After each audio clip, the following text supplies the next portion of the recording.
The disturbing truth about Eastern Airlines Flight 401 is not that a recorder captured a supernatural message after landing. The record does not support that version. What it supports is quieter, colder, and in some ways harder to explain. The cockpit voice recorder preserved the sound of ordinary flight deck work while a wide-body airliner was no longer holding the altitude it had been assigned 1 Fanj. That is the uncomfortable question at the center of the archive. Not a voice from after the crash, not a message from beyond the wreckage, but a living cockpit, still organized around a small technical problem while the airplane was moving toward the Everglades at night. A landing gear light would not confirm what the crew needed to know. The aircraft was modern. The flight was nearing Miami. The problem appeared narrow, almost mechanical in its simplicity. A nose landing gear position indication that did not show the expected result. Later FAA lessons learned material would state that the issue was not a confirmed failure of the nose landing gear itself, but burned out bulbs in the nose gear position indicator light. A small light bulb, in other words. And yet, inside the official record, that small warning becomes the entry point into one of the most studied aviation accidents in the United States. The mystery is not whether the airplane was haunted. The mystery is how a cockpit crew, trained and experienced, working through a real and reasonable uncertainty, could become so absorbed in one indication problem that the aircraft's altitude was not monitored with enough urgency during the final minutes. The case is Eastern Airlines Flight 401, and the documents that matter most are not folklore. They are the National Transportation Safety Board accident report, later FAA analysis, cockpit voice recorder evidence, flight data recorder evidence, air traffic control handling, aircraft design details, and the human factors lessons that followed. Together, those materials form a kind of archive room. In that room, the voices are not mysterious because they are unnatural.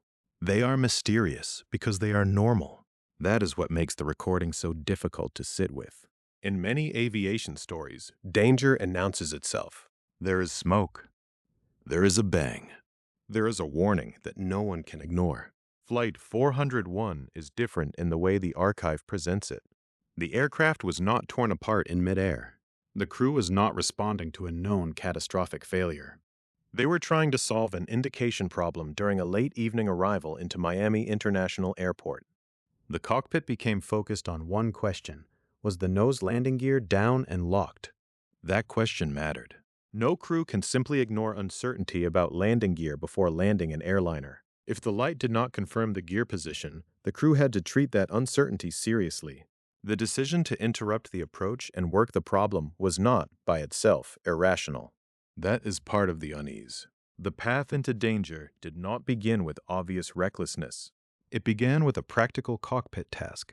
The flight data recorder and cockpit voice recorder later showed investigators why that distinction mattered.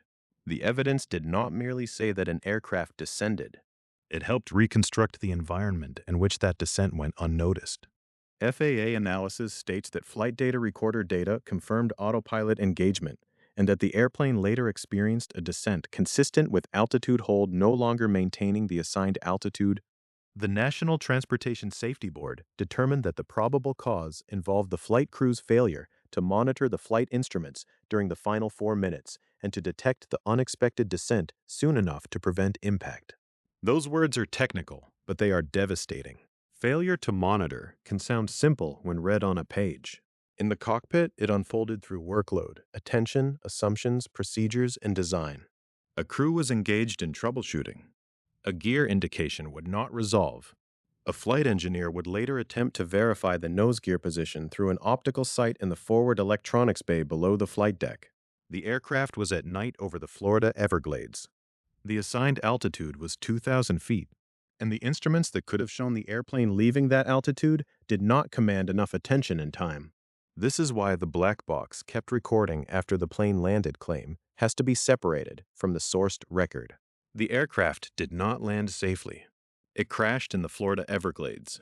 The core official sources support that the cockpit voice recorder preserved the final cockpit exchanges and sounds before impact. They do not support the claim that it captured a mysterious post-landing transmission. But dismissing the unsupported claim does not make the case less haunting. It makes it more precise. The cockpit voice recorder was not a ghost device. It was an evidentiary witness.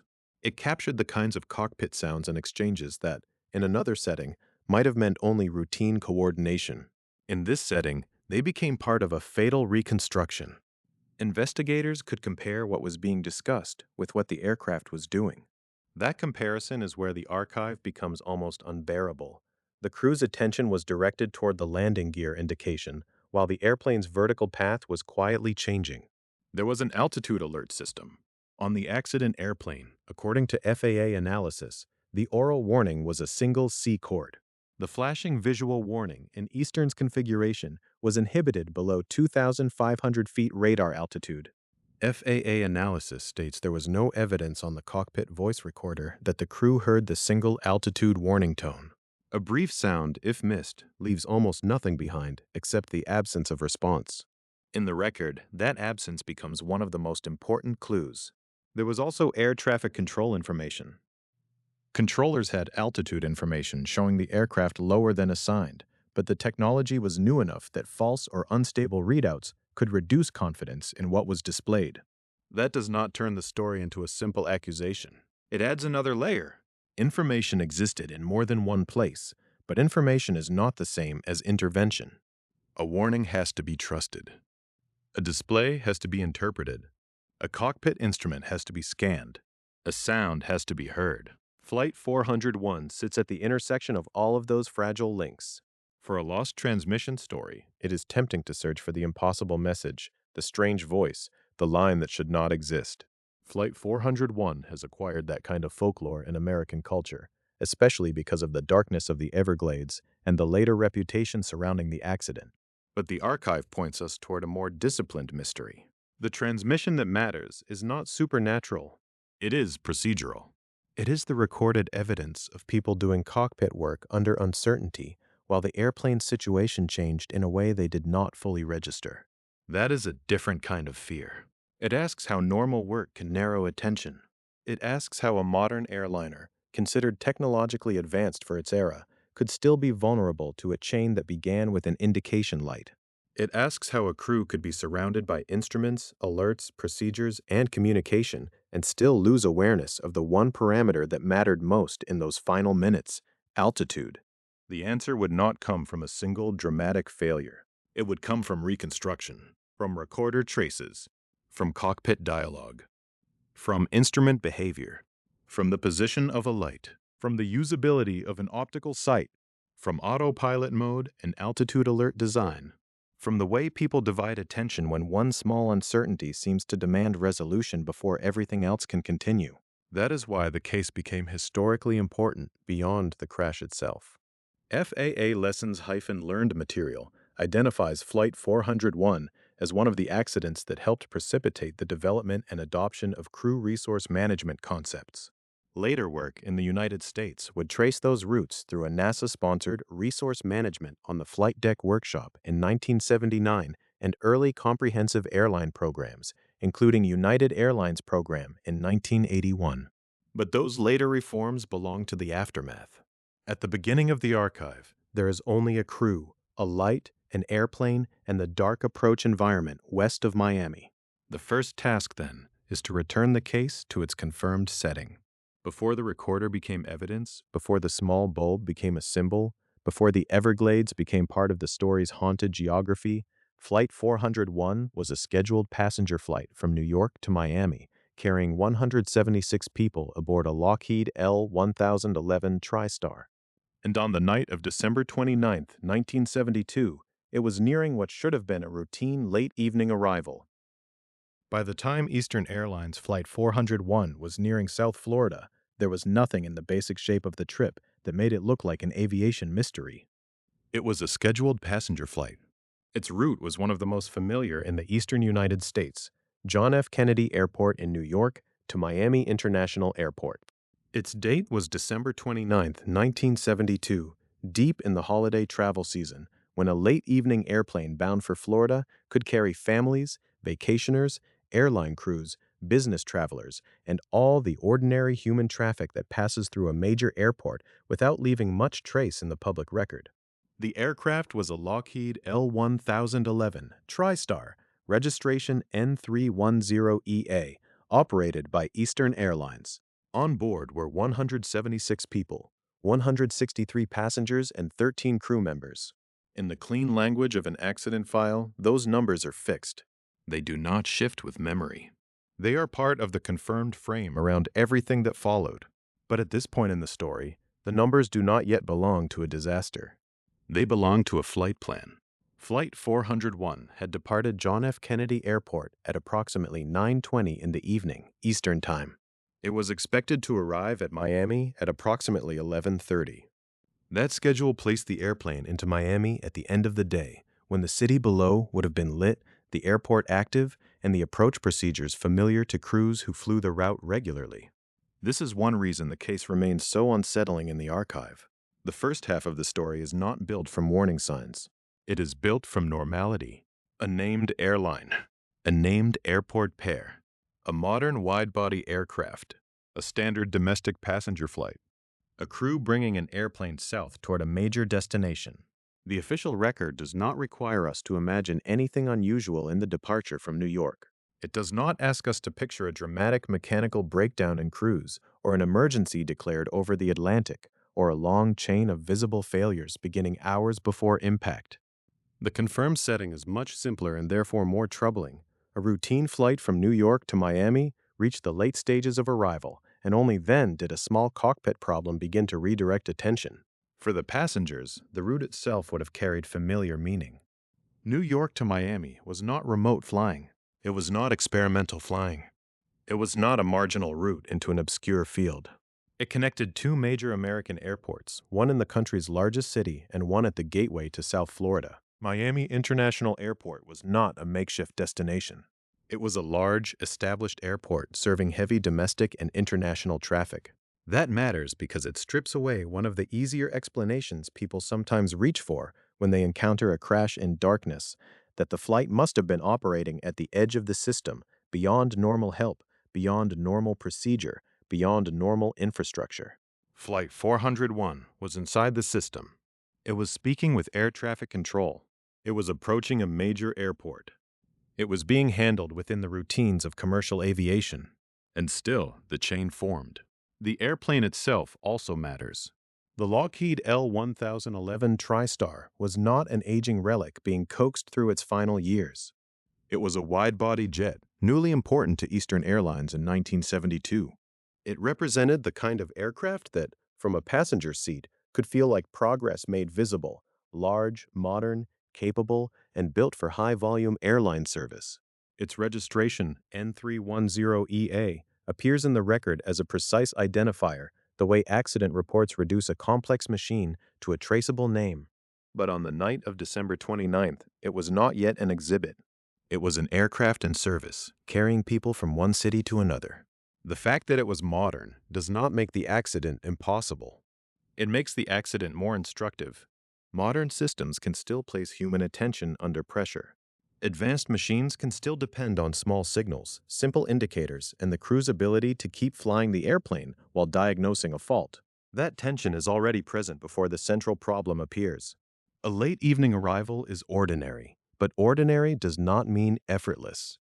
The crew is transitioning from en route flight to arrival, approach, configuration, checklists, radio calls, altitude assignments, and visual or instrument references around a busy airport environment. Every airline crew is trained for that transition, and in most cases it happens so smoothly that passengers experience it only as a gradual descent, the sound of changing engine power, the extension of flaps and gear, and the lights of the destination growing closer below. That was the kind of moment Flight 401 was entering.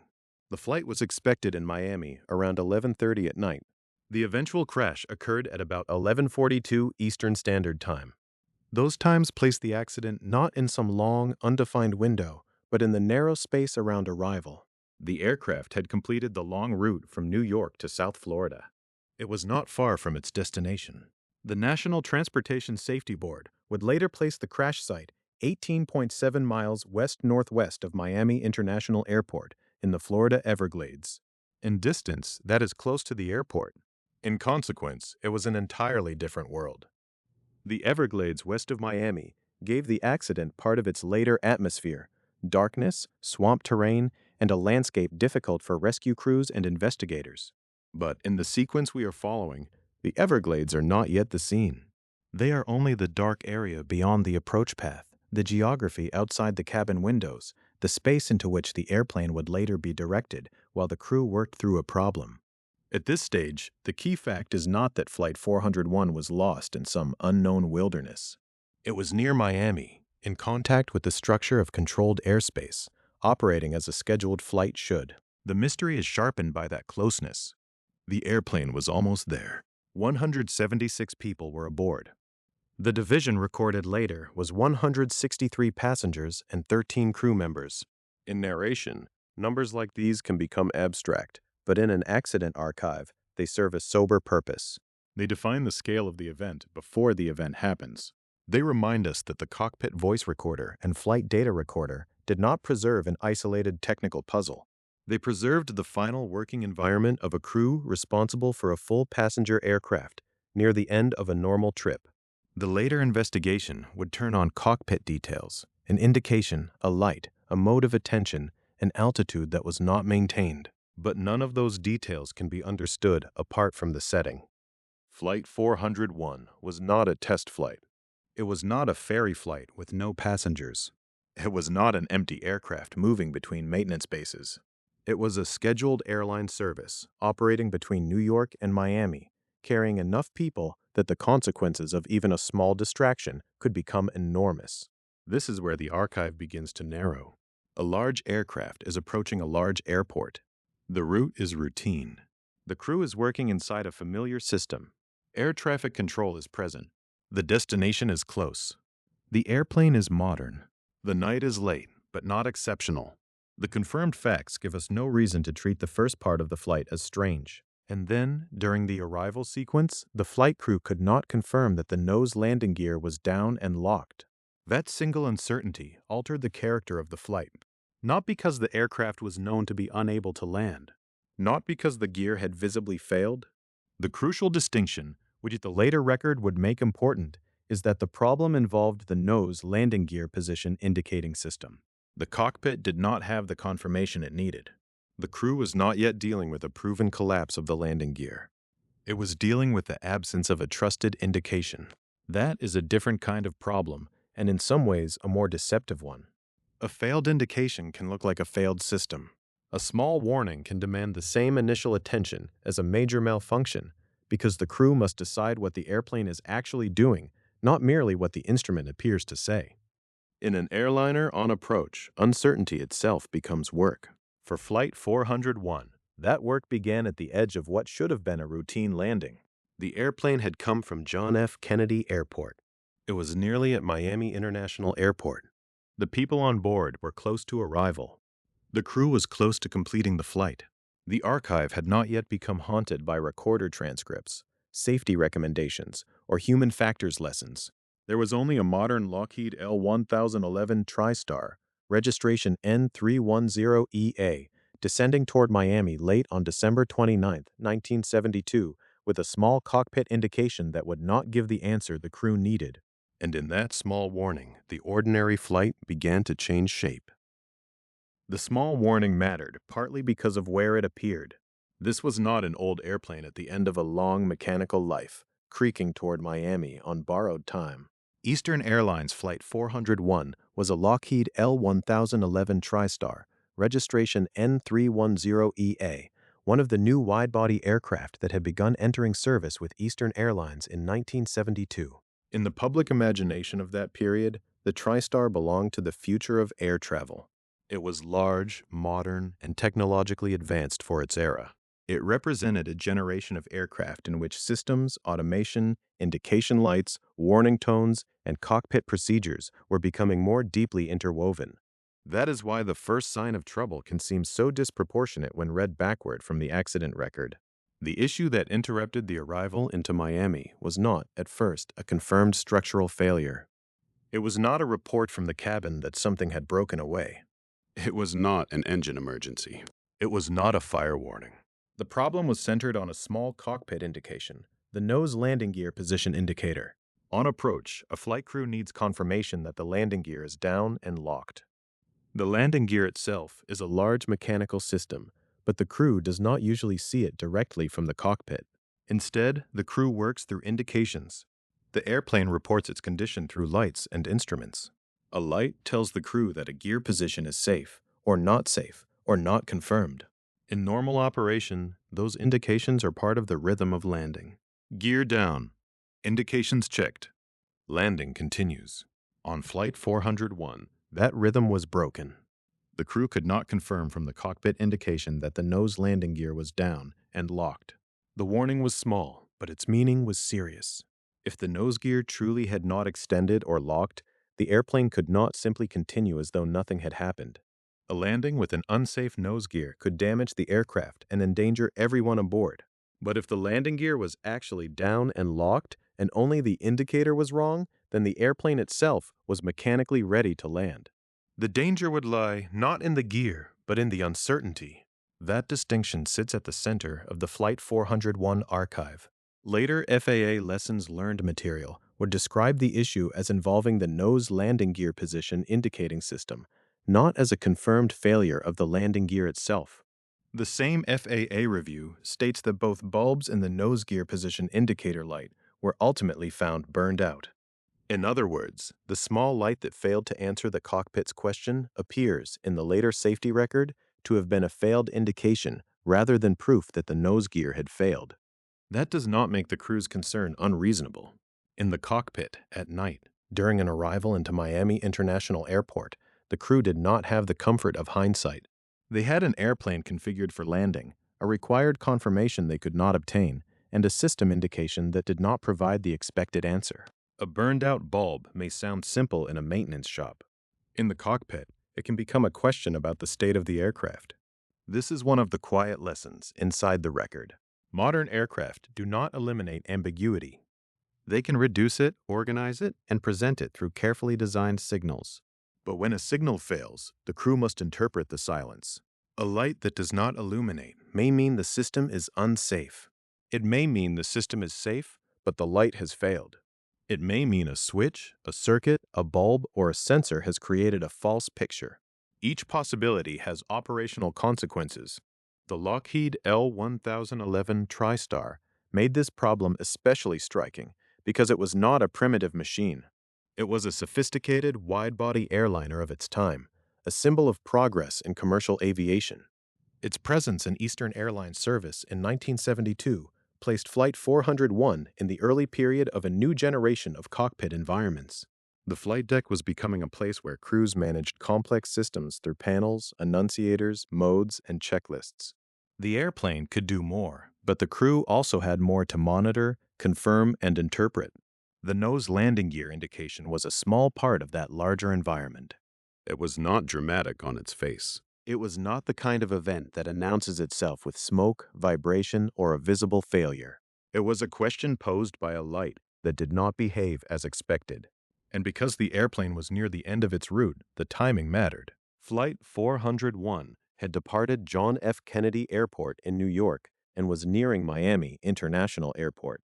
The airplane was carrying 176 people. The flight had been scheduled, familiar and ordinary. The crew was not beginning a long cruise segment with hours available to consider the problem. They were in the landing phase, where decisions narrow and workload rises. A cockpit indication problem during approach has a way of changing the crew's mental map.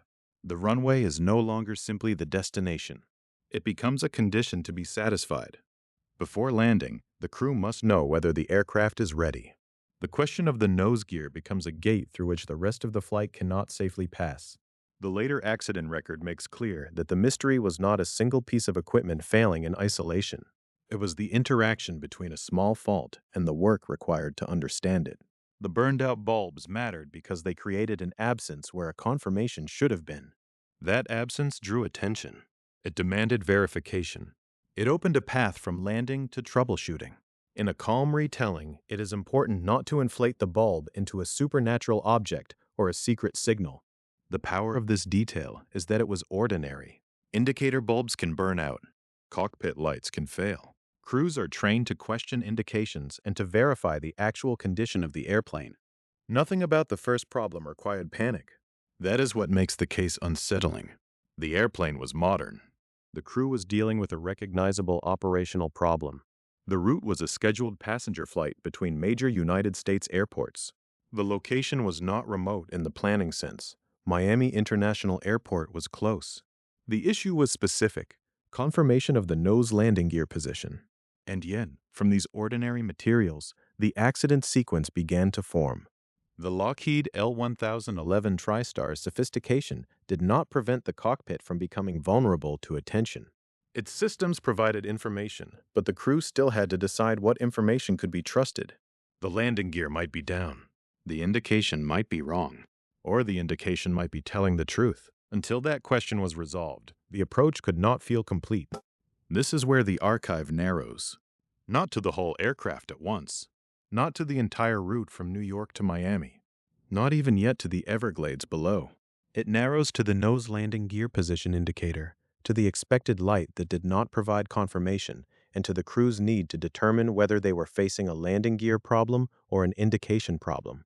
The later FAA account gives the answer the crew did not have in the moment. Both bulbs in the nose gear position indicator light were ultimately found burned out.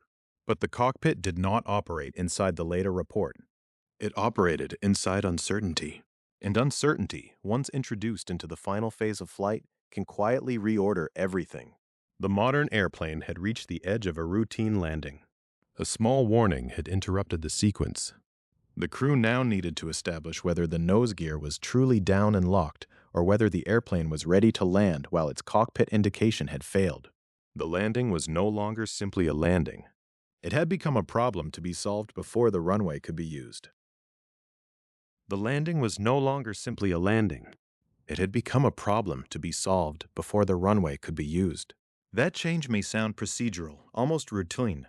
Crews are trained to stop, reassess, and verify when an airplane gives them an uncertain signal. But in the record of Eastern Airlines Flight 401, that shift is where the story begins to tighten. The airplane was still flying. The runway was still nearby. The crew still had time and altitude. Yet the final approach into Miami had been interrupted by a question that could not be answered from the indicator in front of them. Was the nose landing gear actually unsafe? Or was the airplane's cockpit simply failing to show that it was safe? That distinction sits at the center of this chapter. It is the difference between a mechanical emergency and a misleading warning. It is also the difference between what the crew had to consider in real time and what investigators would later be able to understand with the benefit of recovered evidence. The later FAA lessons learned material states that both bulbs in the nose gear position indicator light were ultimately found burned out. In other words, the problem was not confirmed as a failure of the nose landing gear to extend. It was a problem in the nose landing gear position indicating system. The small light that should have reassured the crew did not do so, not because the landing gear was known to be out of place, but because the indication itself had failed. But that was not available knowledge on the flight deck during the approach. Inside the cockpit, the absence of a light could not be treated casually. Landing gear is not a decorative system. It is one of the most visible and consequential parts of a landing sequence.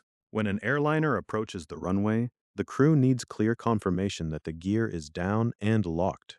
If the nose gear is not locked, the landing can become dangerous within seconds of touchdown. The front of the aircraft could settle, scrape, or collapse. A safe arrival could become an emergency on the runway. So, when the expected nose gear indication did not appear, the crew could not simply continue as if nothing had happened. The problem had to be identified. The airplane had to be kept under control. The approach had to be reconsidered. This is one of the quiet truths of the accident record. Flight 401 did not begin its final sequence in panic. The evidence does not point to a cockpit suddenly overwhelmed by an obvious catastrophe. It points instead to a crew trying to solve a specific aviation problem, an indication that did not match what they needed to see before landing. The mystery is not that they responded to it. The mystery is how that response gradually consumed the cockpit's attention.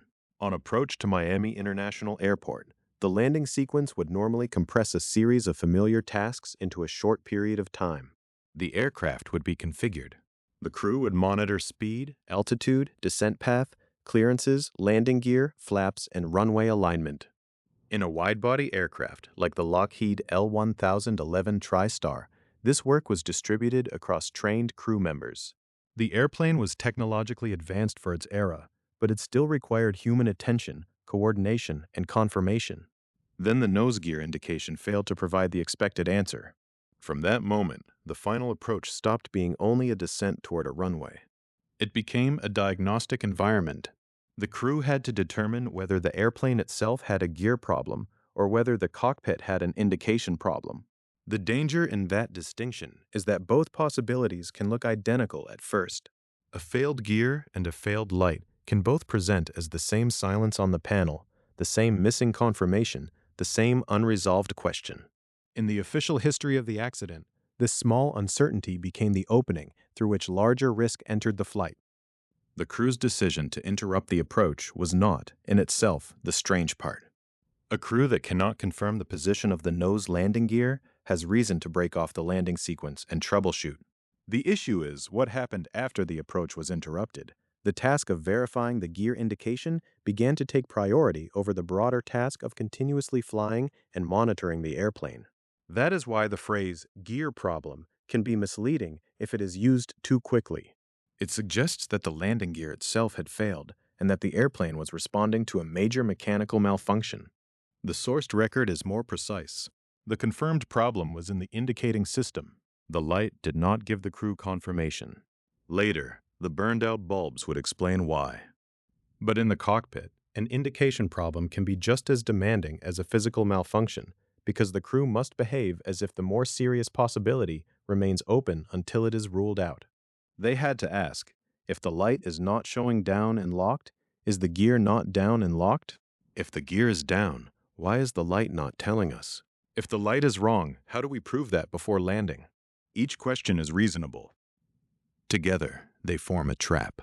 Not a trap made of negligence or recklessness, but of attention. A cockpit is an information environment. It contains instruments, lights, sounds, checklists, callouts, and procedures.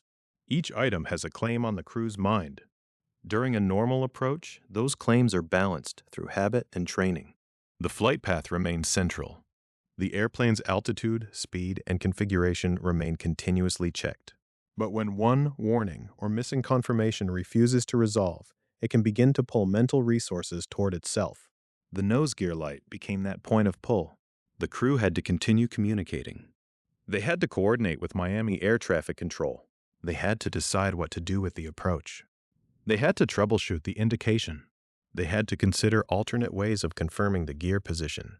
And while all of that was happening, the airplane still needed to be flown. This is why Flight 401 became so important in later aviation human factors teaching. It showed that an accident can develop not from a dramatic structural failure, but from a narrowing of attention in a cockpit that otherwise appears to be working a problem methodically. The crew did not need to misunderstand the importance of the landing gear. They understood it well enough to stop the landing. The issue was that the unresolved gear indication began to dominate the cockpit at the very moment when the airplane still required broad monitoring. In the archive, this is where the tone of the event becomes unsettling. The situation had not yet become visibly catastrophic. The aircraft was not falling apart. There was no confirmed gear collapse. There was no sourced basis for treating the airplane as already doomed. There was a modern wide-body airliner near Miami at night, with a crew focused on a small but consequential signal that did not make sense. The cockpit voice recorder would later preserve the human texture of this phase, the work, the checking, the concern, the problem-solving. The value of that evidence is not that it gives us a theatrical mystery. It gives us something more difficult. It lets investigators hear ordinary cockpit work becoming misaligned with the larger needs of the flight. The crew's uncertainty was genuine. That matters. If the nose gear had truly failed to lock, continuing to land without confirmation could have carried serious risk. If the indication had failed, delaying the landing and troubleshooting would still be understandable. The crew was caught between those possibilities, and the indicator could not tell them which one was true. This is the cruel efficiency of an indication failure. It does not have to break the airplane to alter the flight. It only has to remove certainty at the wrong time. As the approach was interrupted, the airplane moved out of the simple narrative of arrival. It was no longer just descending toward Miami International Airport after a routine flight from New York. It was being repositioned while the crew worked a cockpit problem. The runway was no longer the immediate endpoint. The priority had become verification. That verification would soon require space, altitude, and time away from the landing path. Miami Air Traffic Control would provide that space by clearing the aircraft to climb and maintain 2,000 feet and turn away from the approach area. In the official reconstruction, that instruction becomes one of the defining coordinates of the accident: an assigned altitude, a nighttime turn, and an aircraft carried out over the dark reaches of the Florida Everglades, while the cockpit remained fixed on the unanswered question of the nose gear. The approach had not continued. The landing had been postponed. And for the moment, the unresolved light still held the crew's attention. The approach had not continued, and that mattered because an approach is a narrowing corridor. It brings an aircraft down through assigned altitudes, headings, checklists, radio calls, and runway alignment until there is very little left to decide. Eastern Airlines Flight 401 had been inside that corridor, close to completing its scheduled flight from New York to Miami. Then the uncertain nose landing gear indication interrupted the sequence. The crew needed time to work the problem. Miami Air Traffic Control gave them that time by moving the aircraft away from the immediate landing path. In the record, the instruction is simple, almost plain. The aircraft was cleared to climb to and maintain 2,000 feet and turn out over the Everglades while the crew dealt with the gear indication. It was a practical clearance. It created separation from the approach stream. It gave the crew altitude, space, and a place to troubleshoot without pressing directly toward the runway. It also placed the airplane into the geography that would later become central to the accident reconstruction. 2,000 feet is not high in the way passengers imagine altitude. It is not cruise flight, not the long, smooth portion of a journey where the Earth is abstract and distant. It is a low assigned altitude near an airport environment, high enough to maneuver, low enough that an unnoticed descent could become dangerous quickly. At night, over the Florida Everglades, that number would carry a particular weight. The official accident location would later be given as 18.7 miles west-northwest of Miami International Airport. That is a precise phrase, the kind used in an investigation because precision is necessary after the fact. But before the crash, it described a piece of dark airspace outside the bright order of the airport. Miami International Airport lay behind and to the southeast, with its runways, approach lights, radar services, and traffic pattern. Ahead and below was the Everglades, wide, flat, and dark. This was not mountain terrain. It was not a canyon or a ridgeline rising unexpectedly into an airplane's path. The danger here was different. The Everglades could offer very few visual cues at night, especially to a crew whose attention was inside the cockpit. Darkness over swamp country can make altitude feel less immediate. The horizon may be difficult to read. The ground may not announce itself with the clarity of a city grid or a lit shoreline. For investigators, the place would later be a coordinate. For the crew, in those minutes, it was the unlit space where a problem could be worked before returning for landing. That is one of the quiet tensions of Flight 401. The clearance itself was not strange. It was not an emergency order or a dramatic diversion.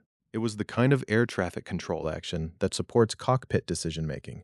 Leave the approach, climb and maintain an assigned altitude, turn away, solve the problem, and come back when ready. The aircraft was not being sent into danger by the instruction. It was being given room. But in accident reconstruction, ordinary decisions become important because of what follows them. The assigned altitude becomes a baseline. The direction of flight becomes a timeline. The distance from Miami International Airport becomes a fixed point against which every later detail can be measured. When investigators look backward, 2,000 feet is no longer just a clearance. It is the altitude the airplane was expected to hold while the cockpit worked through the nose gear indication. It is the number against which the eventual loss of altitude would be understood. The airplane had been shifted from landing mode into troubleshooting mode. That sounds small, but it changes the structure of attention. During a normal approach, almost everything points toward the runway. Speed, altitude, configuration, checklists, radio calls, instrument scan, and visual references all converge on the landing. Once the approach is interrupted, that convergence breaks. The runway is still the eventual goal, but it is no longer the immediate task. The immediate task becomes understanding what the airplane is telling the crew and whether the message is true. In this case, the message concerned the nose landing gear position indicating system. The crew could not confirm that the nose gear was down and locked from the cockpit indication. Later FAA lessons-learned material would identify the fault as burned-out bulbs in the nose gear position indicator light. That later finding is important because it separates the accident from a simple story of mechanical failure. The issue drawing the crew's attention was not a confirmed collapse of the gear, nor a known structural failure of the landing system. It was an indication problem. The airplane needed to be understood. Out over the Everglades at 2,000 feet, that effort continued. In an archive report mystery, geography often behaves like evidence. It tells us not only where something happened, but why the conditions mattered. The Everglades location placed the aircraft away from the lit airport environment. The night setting limited outside references. The altitude was low enough that instrument monitoring remained essential. The crew's attention, meanwhile, was being pulled toward a small, unresolved question that had already stopped the landing. The air traffic control clearance also clarifies what the flight was supposed to be doing in those final minutes. Flight 401 was not wandering without instruction. It was not lost in the ordinary sense. It had been assigned a manageable altitude and placed in a holding or maneuvering situation while the cockpit worked the indication. The system around the aircraft still existed: Miami air traffic control, radar coverage, radio communication, airport procedures, and a crew trained to diagnose problems before landing. The mystery is not that all structure disappeared. The mystery is that within that structure, a quiet loss of control could begin to form.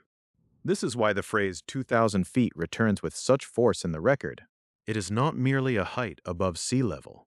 It is a promise embedded in a clearance. Climb to it. Maintain it. Work the issue. Return when ready. The assigned altitude becomes the aircraft's safe shelf in the night, a temporary place from which the landing can be resumed. If that shelf is not held, the whole situation changes, even if nothing in the cockpit feels dramatic at first. The distance from Miami International Airport has the same documentary function. 18.7 miles west-northwest is close enough to feel connected to the airport operation, but far enough that the aircraft was no longer in the direct final approach environment. It marks the space between a postponed landing and an accident site. In that space, the black boxes would later become witnesses. The cockpit voice recorder would preserve the sound of ordinary cockpit work. The flight data recorder would help reconstruct what the airplane was doing as that work continued. But at this point in the sequence, those recorders were not yet evidence. They were simply recording. That is part of what makes the archive unsettling. Nothing about the clearance to 2,000 feet announces catastrophe. It belongs to a normal chain of problem management. A landing gear indication does not look right. The crew discontinues the approach. Air traffic control moves the airplane aside. The crew has time to troubleshoot. These are the kinds of actions that usually keep aviation safe. They slow events down. They prevent a crew from rushing an uncertain landing. They make space for verification. And yet, in this case, the space created for safety also created the conditions in which attention could narrow. The cockpit was no longer in the last moments before touchdown. It had become a place of examination. The pilots and flight engineer were no longer simply flying an arrival. They were trying to resolve a discrepancy between what the airplane might physically be doing and what the cockpit indication was showing. The runway lights were no longer the central object. The small gear light was. The Everglades below did not require their attention in the same way a runway would have. The aircraft was expected to remain at 2,000 feet. The clearance had created a stable assumption. If the airplane stayed where it had been assigned, the crew could spend a short period inside the problem and then return to Miami.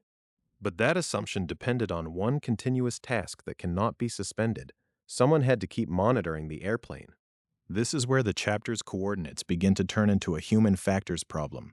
2,000 feet over the Everglades was not inherently unsafe. A nighttime turn away from the approach path was not inherently unsafe. A nose gear indication problem was not inherently catastrophic. Each element could be managed.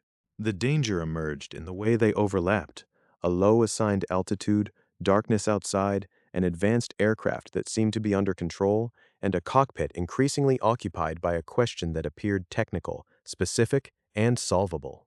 In the official findings, the flight crew's failure to monitor flight instruments during the final minutes would become central. But from inside the unfolding event, the situation did not begin as neglect. It began as troubleshooting. It began with a clearance that bought time. It began with a reasonable need to know whether the airplane could be landed safely. That is the quiet turn in the record. The aircraft was not yet falling in any dramatic sense. The crew had not yet become the subject of safety lessons, training programs, and later human factors analysis. They were professionals in a modern wide-body aircraft, working a cockpit indication problem at night after being cleared away from the approach path. Below them was the Florida Everglades. Behind them was Miami International Airport. Around them was the dark airspace west-northwest of the field. In front of them was the small, unresolved light. And inside the cockpit, the space created for troubleshooting was beginning to fill. And inside the cockpit, the space created for troubleshooting was beginning to fill. That phrase is important because it does not describe a sudden emergency in the usual dramatic sense. It describes a tension. It describes a flight deck in which each new step, each new check, each new attempt to interpret a small cockpit indication seemed to justify the next. The captain, the first officer, the flight engineer, and a jump seat occupant were not responding to smoke, fire, structural damage, or a confirmed collapse of the landing gear. They were working a problem that, on its face, belonged to the ordinary world of airline procedure. The airplane had not given them the expected confirmation that the nose landing gear was down and locked. In the archive, this is where the mystery becomes human rather than mechanical. The official record would later identify the central failure not as the crew's inability to repair a light, but as the failure to monitor the flight instruments during the final minutes and detect the unexpected descent soon enough to prevent impact. That finding can sound simple when read from the distance of an accident report. Monitor the instruments. Maintain altitude. Fly the airplane. But the cockpit voice recorder and flight data recorder made the case more unsettling than a simple rule violation. They showed how a competent crew in a technologically advanced Lockheed L-1011 TriStar could be drawn into a narrowing channel of attention while the aircraft's larger condition faded from the foreground. Task saturation does not always announce itself as chaos. Sometimes it looks orderly. A crew member asks about the indication. Another works through the meaning of the light. Someone considers whether the landing gear itself is unsafe or whether the indication system is misleading them. The airplane has been cleared away from the approach path. The aircraft is supposed to be held at 2,000 feet. The immediate pressure of landing has been reduced. There is time, or so the situation appears to suggest, to solve the problem before returning to Miami International Airport. This is the quiet trap in the record of Eastern Airlines Flight 401. The conditions that seemed to make troubleshooting safer also made it easier for troubleshooting to become the cockpit's main event. The crew had a concrete problem in front of them. A nose gear position indication was not behaving as expected. The question was not abstract. If the nose gear was not down and locked, landing could be dangerous. If the gear was down and locked, but the cockpit indication had failed, the airplane could land normally once the crew was satisfied. That distinction mattered, and it demanded attention. The crew's focus on it was not irrational. It was exactly the kind of issue that a professional flight crew would be expected to resolve before continuing to the runway. But attention has weight. In a cockpit, it occupies space. The captain had authority over the flight and over the decision to continue or delay the landing. The first officer had flying and monitoring responsibilities within the crew's division of labor. The flight engineer had systems knowledge and access to parts of the aircraft's equipment that could help verify the condition of the landing gear. The jump seat occupant added another set of eyes and another mind to the discussion. On paper, this could be a strength. More people meant more capacity to diagnose the problem, more experience, more ways to check. In practice, the recorder evidence and later human factors analysis placed Flight 401 among the accidents that helped aviation rethink exactly that assumption. A cockpit can contain several trained people and still fail to maintain a shared picture of the aircraft's most basic state. The issue is not merely how many people are present. It is how their attention is distributed, how their roles are maintained, and whether someone remains explicitly responsible for watching the flight path while others solve the fault. That understanding would later become part of the movement toward crew resource management, originally known as cockpit resource management. FAA Lessons-Learned material identifies Flight 401 as one of the accidents that helped precipitate the development and adoption of those concepts. The later history would include a NASA-sponsored resource management on the flight deck workshop in 1979 and the first comprehensive United States CRM program at United Airlines in 1981. But those developments were still in the future on the night of December 29, 1972. Inside the TriStar that night, the crew was working within the cockpit culture and procedures of its time. The airplane itself added another layer to the situation. The Lockheed L-1011 was a modern wide-body aircraft, and its technology offered crews tools that earlier airliners had not possessed in the same way. Automation could reduce workload, but it could also change the character of workload. When a crew believes the airplane is maintaining its assigned altitude, attention can move toward another problem. The flight data recorder would later become essential in reconstructing what happened when the aircraft no longer remained safely at 2,000 feet. But in the cockpit, moment by moment, the crew's mental map still had the airplane assigned to an altitude away from the approach path, with time to work. That is why the final minutes are so difficult to reduce to a single mistake. The nose gear light was small, but it became a focal point. The system indication did not provide the reassurance the crew expected. The flight had already broken away from the normal landing sequence. Miami Air Traffic Control had given the aircraft room over the Everglades. The cockpit now had a problem, a place to solve it, and multiple people available to help. The mechanics of attention began to change. Instead of one crew member handling the indication issue, while another continuously guarded the flight path, the problem appears in the larger safety record as something that absorbed the group. The captain, first officer, flight engineer, and jump seat occupant became engrossed in the gear indication problem. That word, engrossed, is not merely descriptive. It is diagnostic. It points to a cockpit in which the unresolved system question became more compelling than the slow, less obvious risk developing around it. There was no need for panic. Panic would almost be easier to recognize. Panic produces noise, urgency, visible disorder. What happened here was more insidious because it could sound normal. A crew could speak in ordinary tones while a hazard accumulated elsewhere. A person could be doing something useful and still be part of a breakdown in the overall system. A checklist item, a systems question, a physical inspection, a repeated attempt to verify a component, each can be reasonable in isolation. Together, they can consume the flight deck.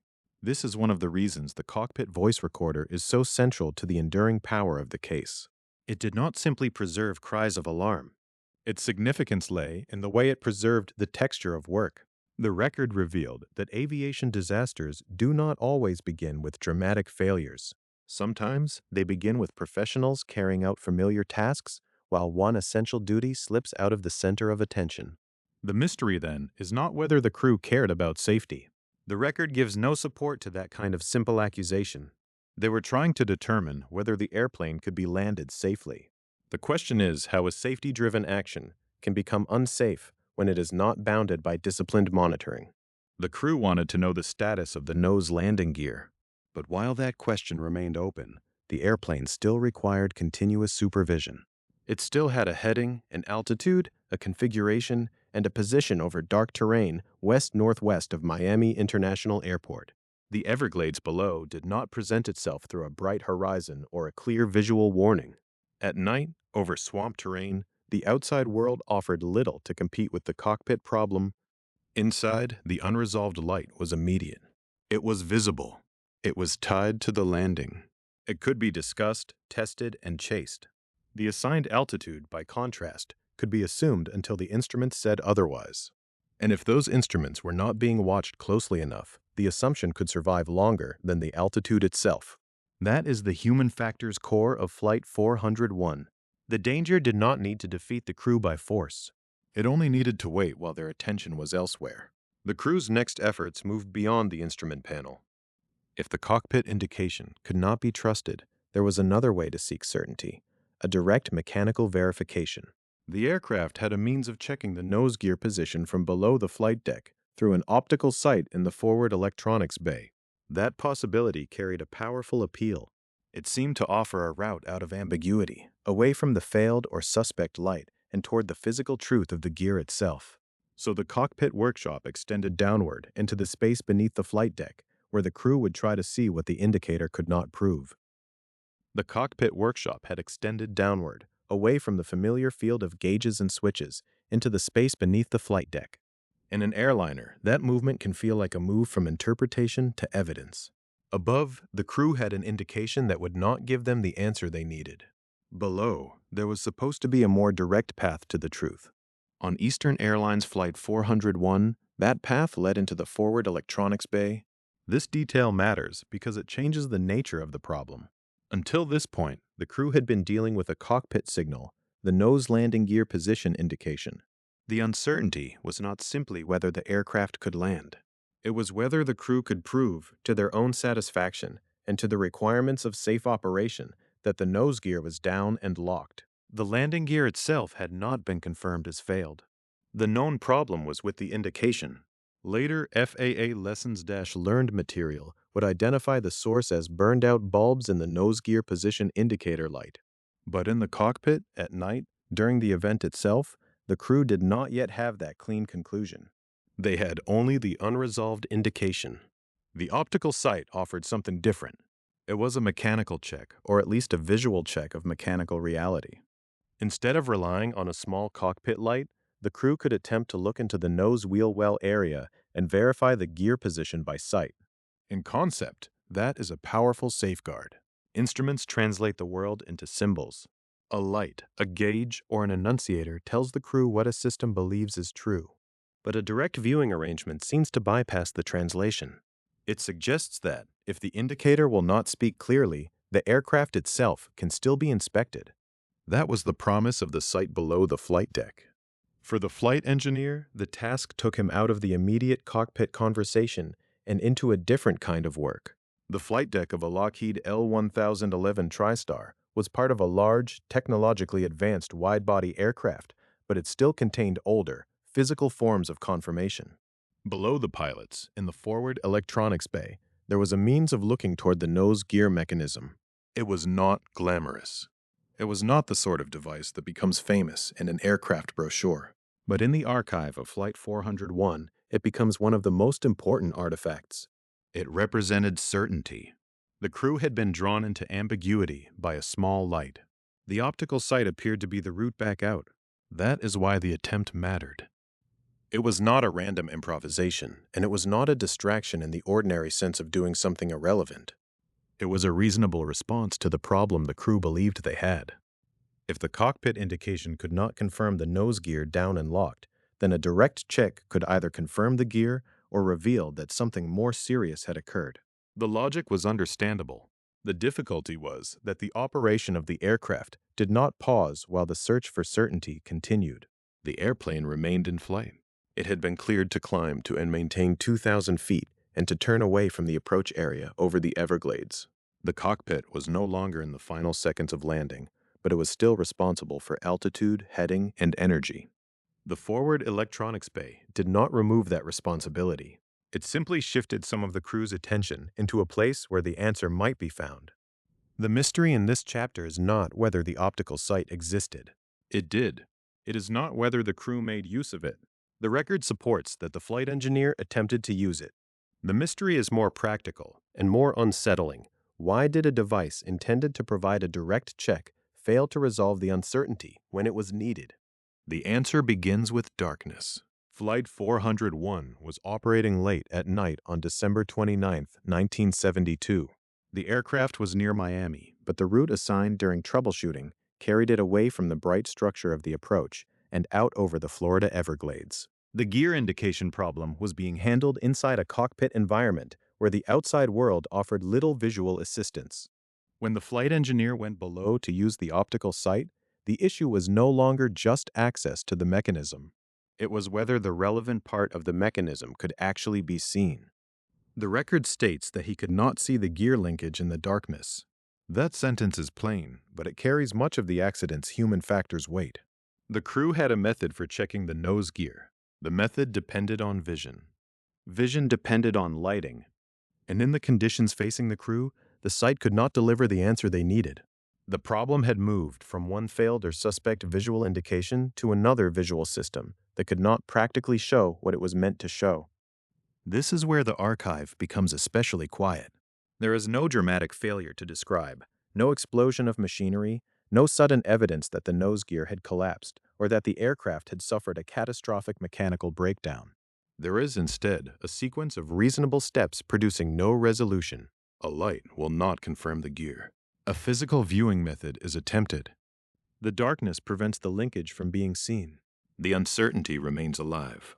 And because uncertainty remained alive, a tension remained attached to it. The optical sight's importance lies in that tension. In safety design, a backup can be more than a piece of hardware. It can be a promise embedded in the aircraft. If one path fails, another path exists. But a backup system must be usable in the real conditions in which it will be needed. Flight 401 exposed the difference between the existence of a check and the effectiveness of that check.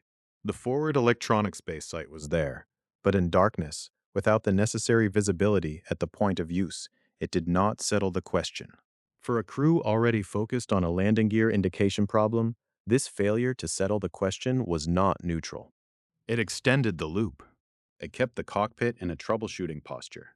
It allowed the small original ambiguity to occupy more time. The aircraft had not simply presented a problem, it had presented a problem that resisted closure. This is one of the reasons Flight 401 became so important in later aviation training. The story is not built around incompetence. It is built around the way normal professional actions can accumulate into an unsafe pattern when no one breaks the chain. Checking the light made sense. Considering an indication problem made sense. Attempting a direct visual verification made sense. But while those steps were being pursued, someone still had to monitor the airplane's flight path with enough persistence to catch any deviation. The official investigation would later identify the flight crew's failure to monitor the flight instruments during the final minutes and to detect the unexpected descent soon enough to prevent impact as central to the probable cause. The optical sight belongs inside that broader finding. It was one of the tasks that helped occupy the crew's attention during the critical period. Not because it was foolish, but because it was compelling. A direct mechanical check has a special psychological pull. It feels final. It feels like the thing that will end the argument. In a cockpit, an unresolved indication can create a kind of procedural gravity, drawing people toward the device, the bulb, the panel, the access point, the possible confirmation.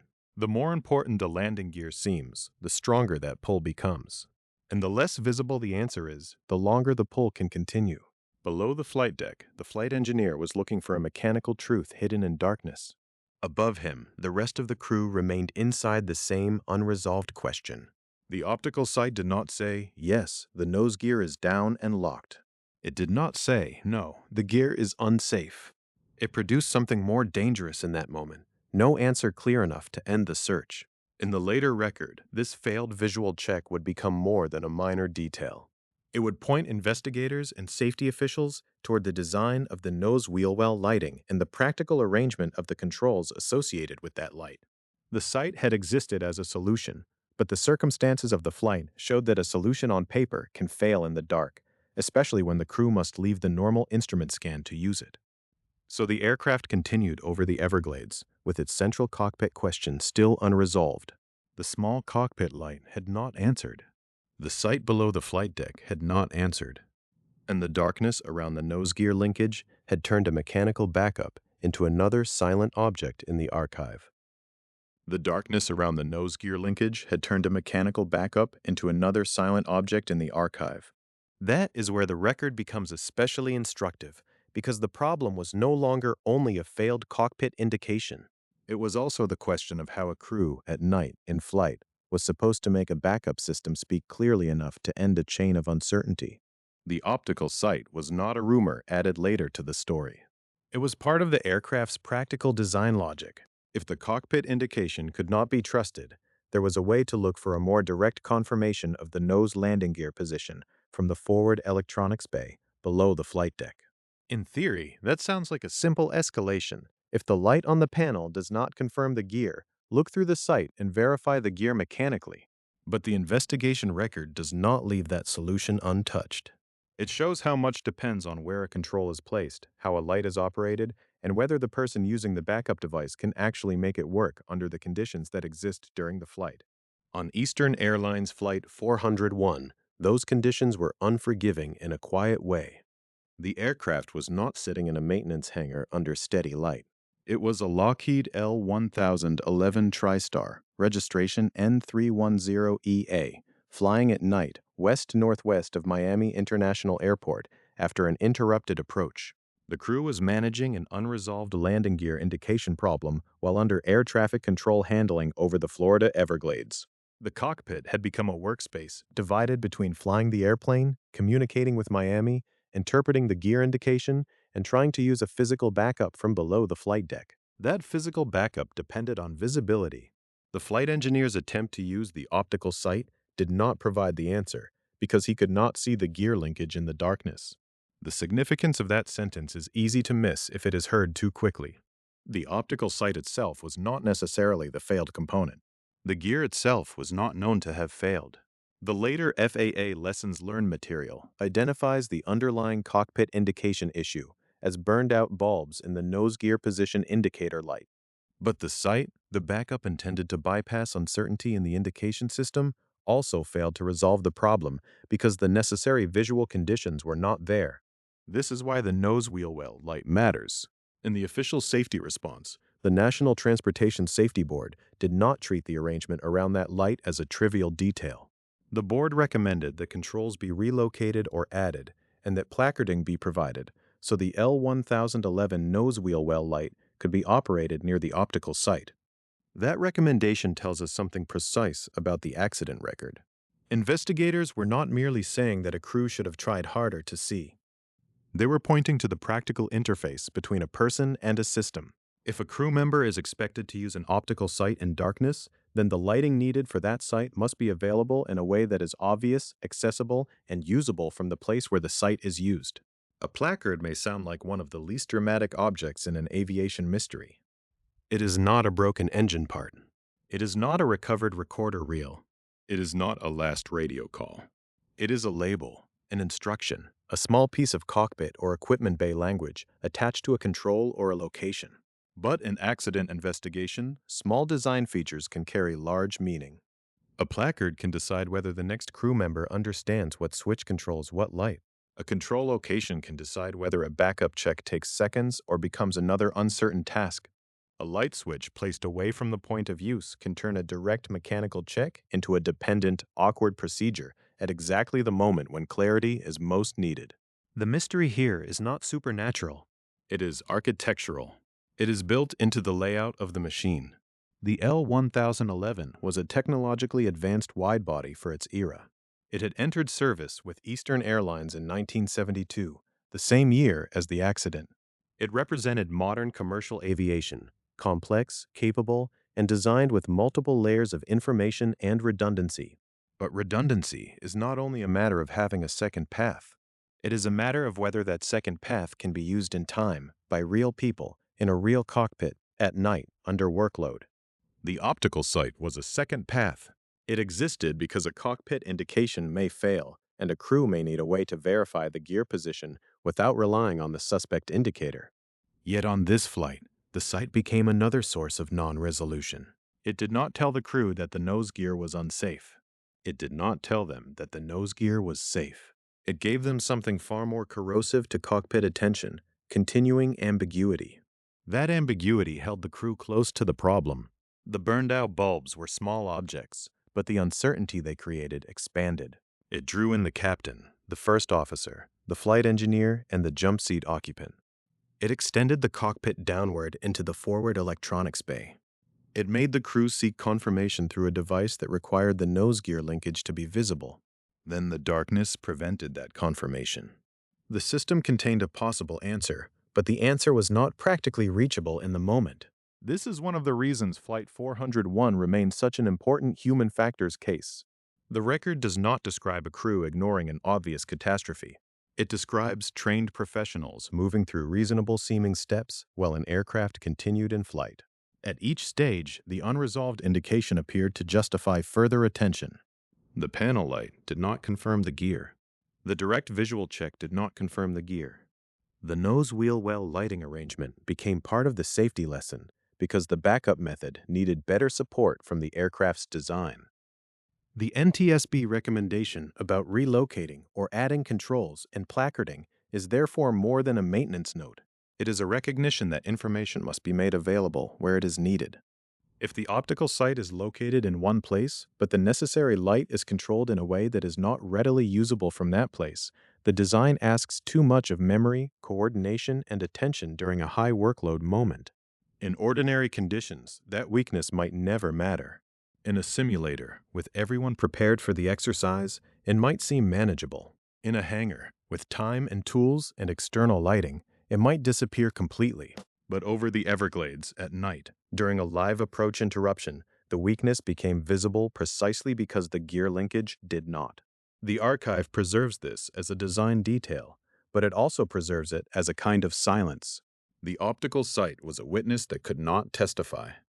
The nose wheel well light was the means by which that witness might have become useful. The recommended controls and placards were later acknowledgments that the relationship between the sight and the light had to be clearer. The device existed. The practical conditions for using it did not exist well enough. There is a cold lesson in that distinction. Aviation safety is not improved only by adding more devices. It is improved by making sure those devices can be used under stress, in darkness, in motion, and without pulling too much attention away from the primary task of flying the airplane. A backup that requires a crew to stop monitoring the larger flight path can become costly if it does not produce a quick, decisive answer. When the backup check fails to settle the question, it can deepen the crew's involvement in the original problem. On Flight 401, the original problem still looked small. It remained centered on a nose landing gear position indication, later understood as an indicator light bulb issue rather than a confirmed landing gear failure. But by now, the consequences of that small problem had spread through the cockpit environment. One light on the panel had failed to reassure the crew. Another light, the nose wheel well light, became important because the optical sight needed illumination to serve its purpose. A small chain of visibility and indication had become a chain of attention. The aircraft itself continued doing what aircraft do when they are not being watched closely enough.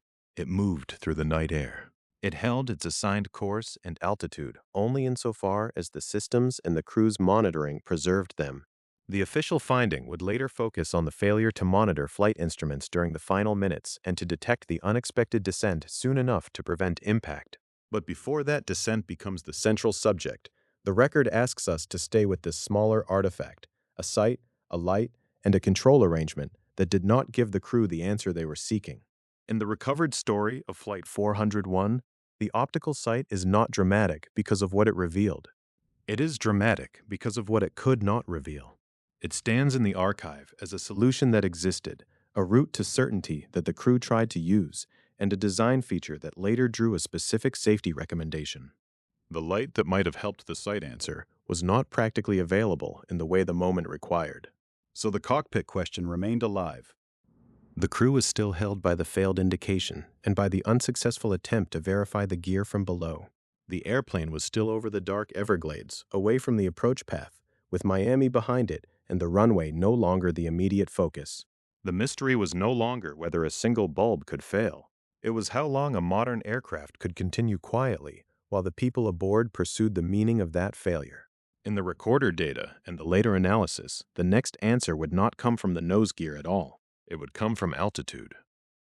The next answer came from altitude, and altitude was quieter than the failed light.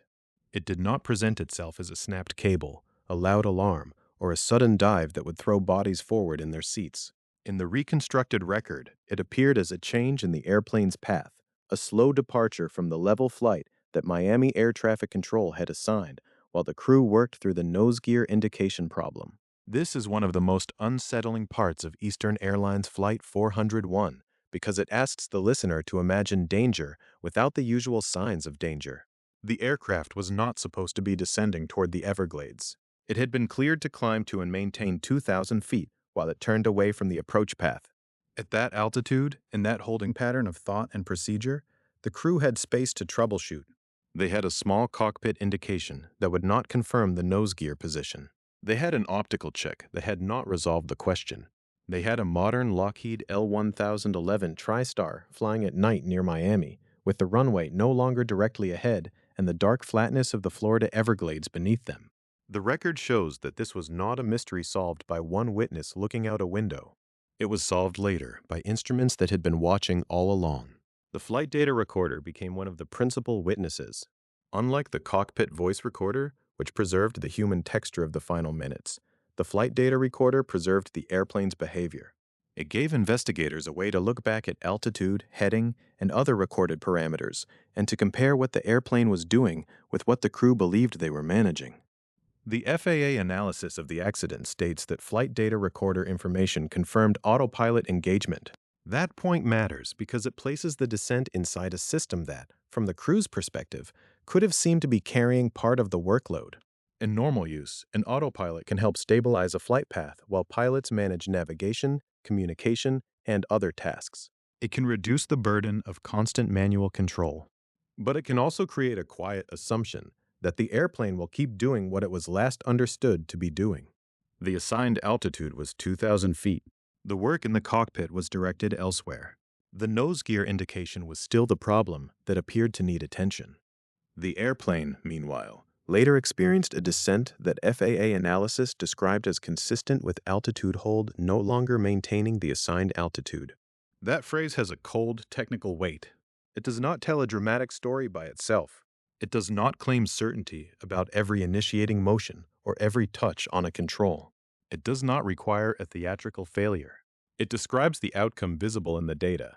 The aircraft did not remain at the altitude it was supposed to maintain. The altitude hold function was no longer keeping the TriStar at 2,000 feet, and the descent developed while the people on the flight deck remained absorbed by a different question. There are accidents in which the crew confronts an obvious emergency.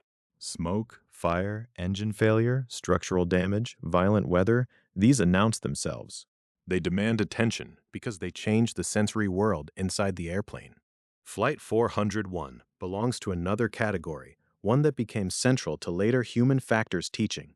The immediate cockpit problem was real, but it was not the physical threat that would destroy the aircraft. The physical threat was the slow loss of altitude, and it was possible for that threat to grow without feeling like an emergency. A gradual descent can be deceptive. In a large aircraft at night, especially over dark terrain with few visual references, the body is a poor instrument. Human balance and motion sensing are not designed to detect small, steady changes in flight path with the reliability of an altimeter. If a descent rate builds gently enough, it may not announce itself as a sensation. There may be no sharp pitch change that forces everyone to look up. There may be no sudden noise. The horizon outside may not be useful because below the airplane there is darkness, and beyond the windscreen there may be only scattered lights and black space. That is why the instrument scan matters. It is not just a procedural habit. It is the way pilots keep the hidden truth of the airplane visible. Altitude, vertical speed, attitude, power, heading, these are the instruments that turn unseen motion into readable information. The National Transportation Safety Board's Probable Cause later focused on the flight crew's failure to monitor the flight instruments during the final minutes and to detect the unexpected descent soon enough to prevent impact. In that finding, the word monitor carries the full weight of the accident. The airplane did not need the crew only to solve the landing gear indication. It needed someone to keep watching the flight itself. But the cockpit had become organized around the unresolved gear question. The captain, first officer, flight engineer, and a jump seat occupant were drawn into the indication problem and the attempt to verify the nose gear position. Each action had a reason. Each question followed from the last. Was the gear down and locked? Was the light faulty? Could the optical sight show the linkage? Could someone below the flight deck confirm what the cockpit light would not say? These were not absurd questions. They were aviation questions, maintenance questions, operational questions. The danger was that they became the only questions. The flight data recorder shows the other story, the one the cockpit conversation did not fully contain. While the crew worked with the problem of indication, the aircraft's altitude ceased to be stable. The descent was not the kind of event that would necessarily interrupt the cockpit with violence. It could remain procedural rather than sensory. It could live first in the needles, numbers, and traces before becoming terrain. That contrast is what gives the archive its power. The cockpit voice recorder preserves a crew engaged in work that sounds understandable in context. The flight data recorder preserves the airplane gradually leaving the safe condition that work depended on. One recorder captures attention, the other captures consequence. In an archive report, this is where the mystery narrows.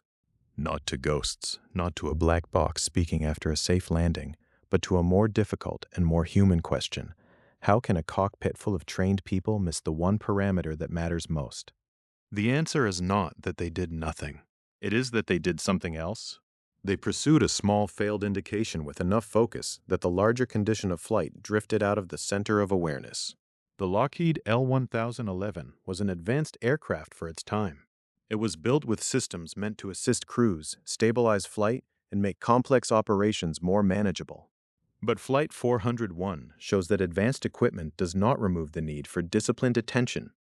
Automation can hold an airplane steady, but only if it is doing what the crew believes it is doing. If a mode changes, if altitude hold is no longer maintaining the assigned altitude, or if the crew's understanding falls out of alignment with the airplane's actual behavior, the technology becomes part of a quiet gap between expectation and reality. The word quiet matters here. Many later retellings of the accident are drawn toward the dramatic because the outcome was devastating and the Everglades setting invites dark imagination. But the investigative record is more disturbing in its restraint. The descent was not frightening because it was spectacular. It was frightening because it was ordinary enough to be missed. The airplane could continue flying. The cockpit could continue functioning. People could continue speaking, checking, interpreting, and trying to solve the problem in front of them. And all the while, the altitude could be unwinding.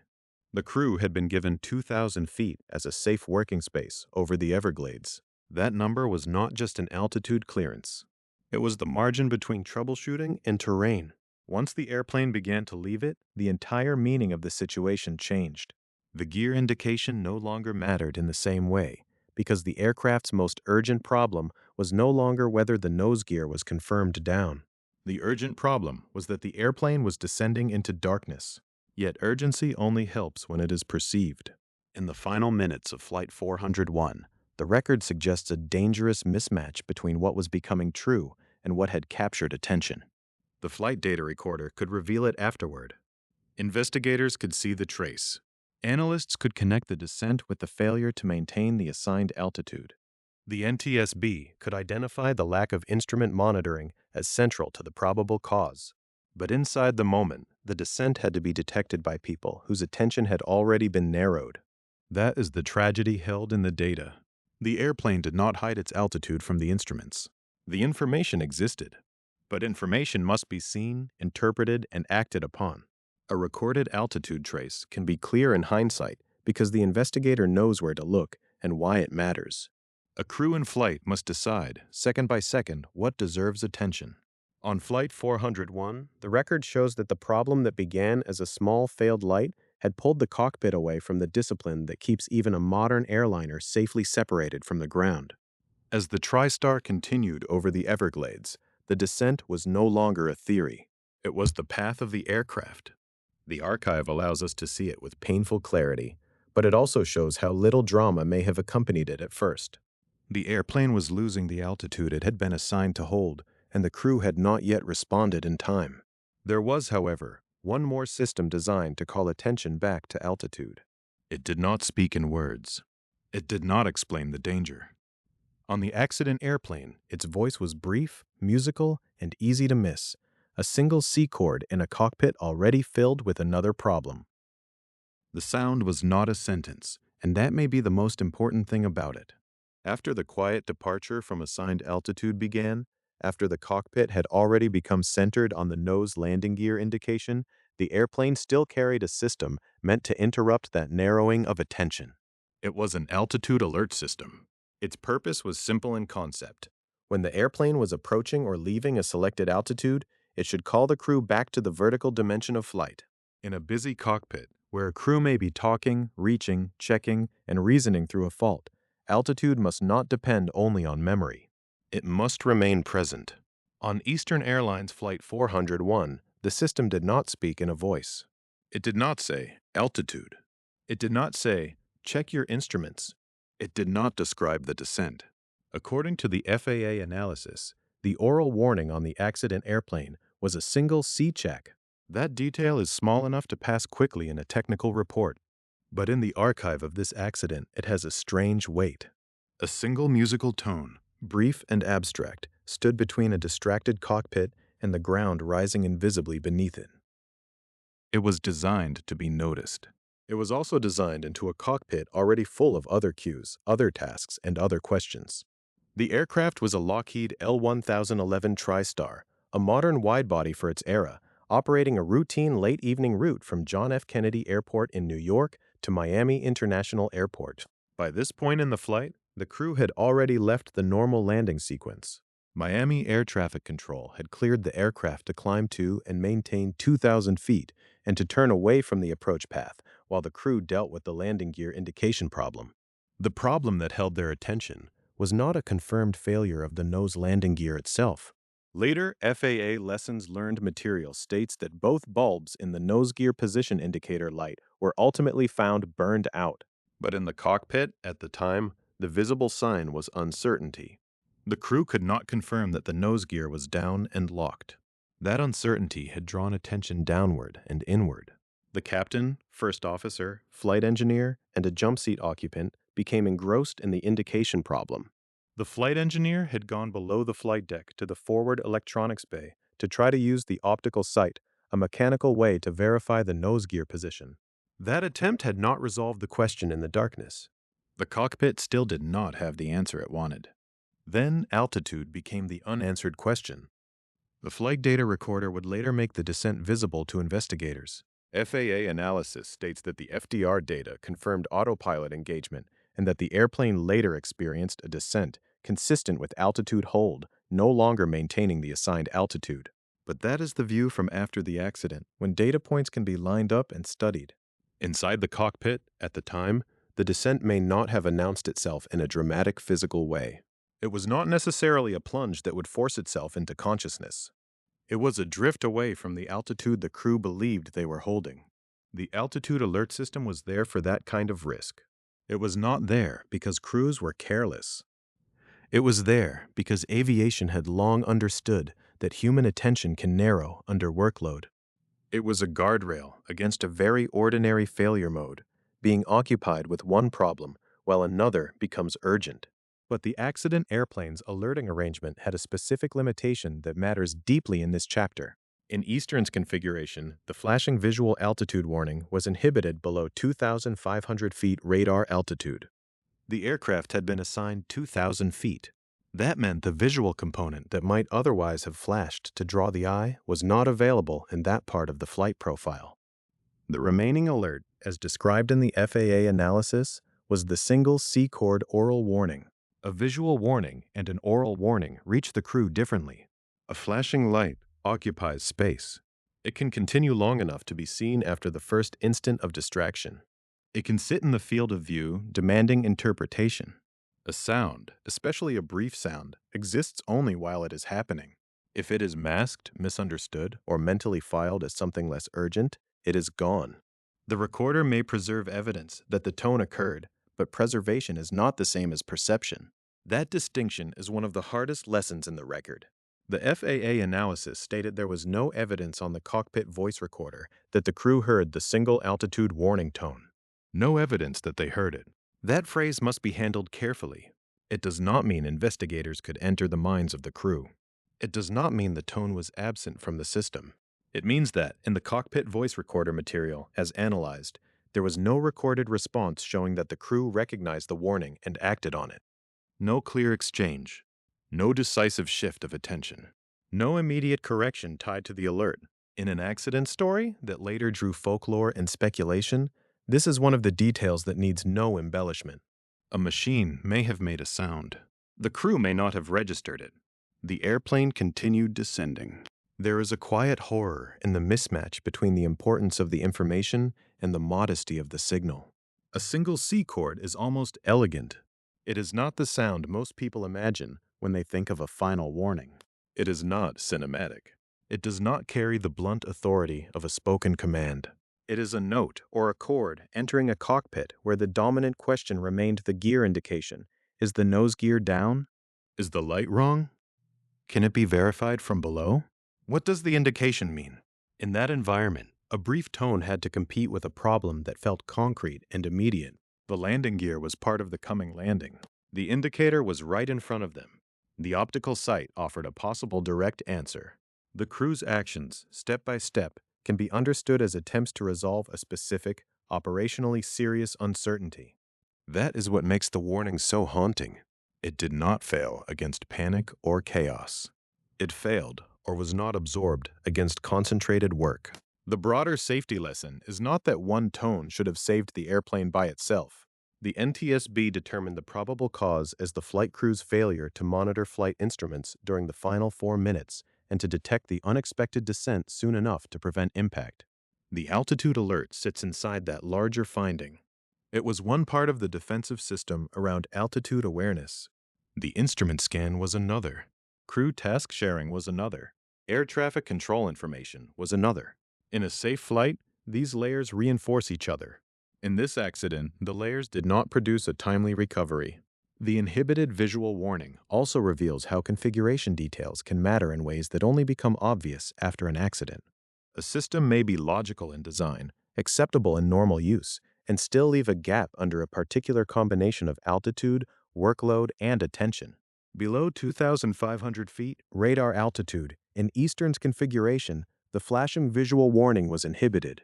At the assigned altitude of 2,000 feet, the crew's alerting environment was therefore different from what it might have been with a persistent visual cue. The record does not allow us to rewrite the cockpit. It only allows us to see the arrangement that existed and ask how it interacted with the human factors already unfolding. The cockpit voice recorder becomes especially important here because it does not only record words. It records the presence, absence, and timing of sounds, and it preserves the flow of attention as expressed through speech. In this case, the FAA's statement that there was no evidence the crew heard the single altitude warning tone turns the recorder into a witness to silence as much as sound. The archive is not telling us that nothing happened. It is telling us that something meant to be noticed did not become, in any recorded way, a shared cockpit event. That is why the C-Chord remains so difficult to forget. It belongs to the category of evidence that is small, precise, and devastating. It is not the beginning of the chain. The chain began with an indication problem, with burned-out bulbs, with an interrupted approach, with a cockpit that became a workshop, with a descent that developed quietly while the crew remained absorbed. The tone was not the whole story, but it was one of the last opportunities for the story to change.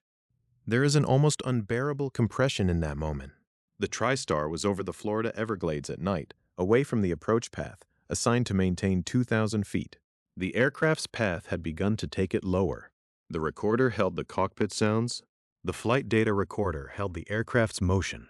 The alert system produced its brief oral cue, and according to FAA analysis, the cockpit voice recorder gave no evidence that the crew heard it. In the archive-report version of Flight 401, this is where mystery becomes less about the supernatural and more about perception.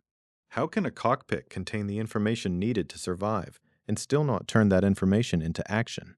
How can a warning sound occur and fail to become a warning in the human sense? How can a modern airplane, equipped with instruments, alerts, automation, and trained crew members, continue downward because attention has become fixed somewhere else? The answer is not simple, and the official record does not reduce it to one missed tone. It shows a system of people and machines under workload, with each layer depending on the others. The altitude alert was one layer. It was brief. The visual component was inhibited at the altitude where the aircraft was operating. The crew, focused on the nose gear indication, did not leave a recorded sign that the oral cue changed their understanding of the situation. But the cockpit was not the only place where altitude existed as information. Outside the aircraft, in the Miami air traffic control environment, there was another display of the flight's position in the sky. Controllers had altitude information too. That information, like the C-Chord, had to be trusted, interpreted, and acted upon in time. And there, beyond the cockpit voice recorder, the archive opens another quiet question. What could be seen from the ground, and why did seeing not immediately become saving? From the cockpit, the loss of altitude had become a hidden fact, preserved later by instruments and recorders. From the ground, it was a displayed fact, or at least a possible displayed fact, appearing within the air traffic control picture around Miami. That distinction matters. In an accident file, a number on a display can look clear. In the room where people were working in real time, under the limitations of the equipment and the habits of the period, that same number could carry uncertainty. Eastern Airlines Flight 401 had not simply vanished from the system. It was still in communication with Miami Air Traffic Control after the interrupted approach. The aircraft had been cleared away from the landing sequence out over the Everglades, while the crew dealt with the nose landing gear indication. The clearance placed it at 2,000 feet, a low but controlled altitude, intended to keep the airplanes safely separated while the cockpit resolved what appeared to be a landing gear confirmation problem. For the controllers, Flight 401 was part of an active air traffic picture around Miami International Airport on the night of December 29, 1972. The airport was behind the crew now, no longer the immediate destination of the airplane's nose. The TriStar was west-northwest of the field, in darkness, occupying a temporary space in the system while the pilots worked their problem. To air traffic control, that kind of arrangement depended on trust in several things at once: the assigned altitude, the crew's ability to maintain it, the radar presentation, and the radio channel that allowed either side to correct the other if something seemed wrong. The research notes describe a crucial and uneasy fact. Controllers had altitude information showing the aircraft lower than assigned. In hindsight, that sentence sounds almost unbearable. The airplane was supposed to be at 2,000 feet. The information available on the ground indicated that it was not holding that altitude. The aircraft was descending toward the Everglades while the crew remained absorbed by the gear indication. It is tempting to treat the ground display as the missing voice that should have cut through everything. But the archive does not support a simple version in which the answer was obvious to everyone and ignored. The technology itself was still new enough that false or unstable altitude readouts could reduce confidence in what controllers were seeing. That does not erase the importance of the information. It does not make the altitude loss less real. It places the controller's position in the same pattern that runs through the entire accident. Information existed, but it had to be recognized as decisive before time ran out. This is one of the more difficult layers of Flight 401 because it does not belong only to the cockpit. Earlier parts of the chain centered on the flight deck, a burned-out nose gear position indication, a crew trying to confirm whether the landing gear was down and locked, an optical sight in the forward electronics bay that could not give a usable answer in the darkness, and an altitude alert whose Single C-Chord left no evidence on the cockpit voice recorder that it had been heard. Those were internal signals. They were cues inside the airplane. The air traffic control display was different. It was outside the aircraft, in the larger system built to monitor and organize flight. And yet it was subject to its own kind of doubt.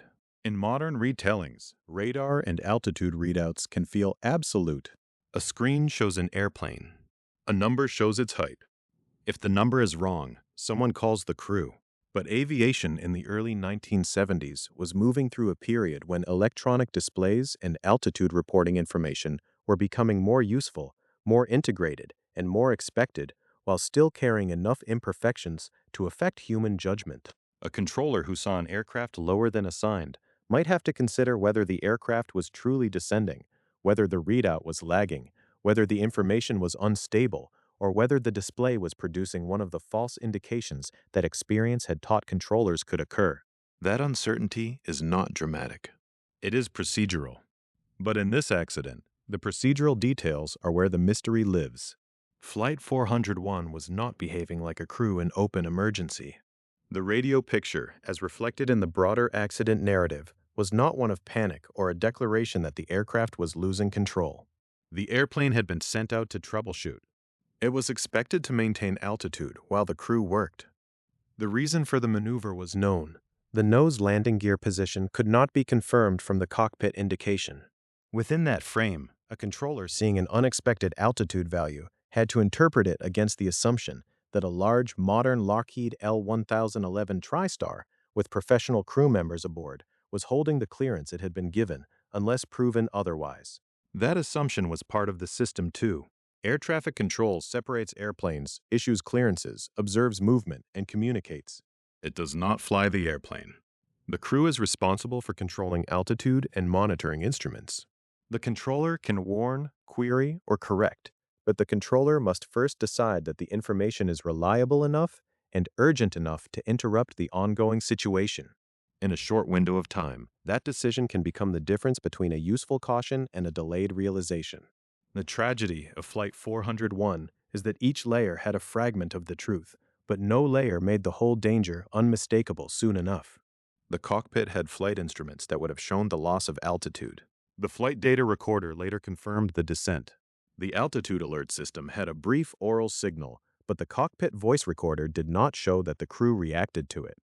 The ground system had altitude information indicating the aircraft was below the assigned level, but the reliability of such readouts was not immune from doubt. The problem was not that there was no information. The problem was that information, in real time, can arrive wearing the clothing of ambiguity. This is why the air traffic control dimension is so important to the archive report version of the story. It resists the clean shape of folklore. It is not a mysterious transmission after a safe landing. It is not a single supernatural clue buried in a black box. It is a record of normal systems doing partial work under imperfect conditions. A controller display suggested a deviation.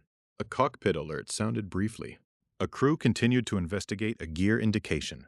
A modern airplane, new to Eastern Airlines that year and considered advanced for its era, continued flying a path that no one aboard intended.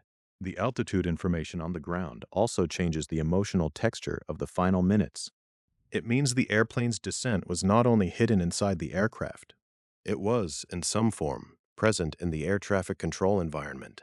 But presence is not the same as certainty. Certainty is what makes action immediate.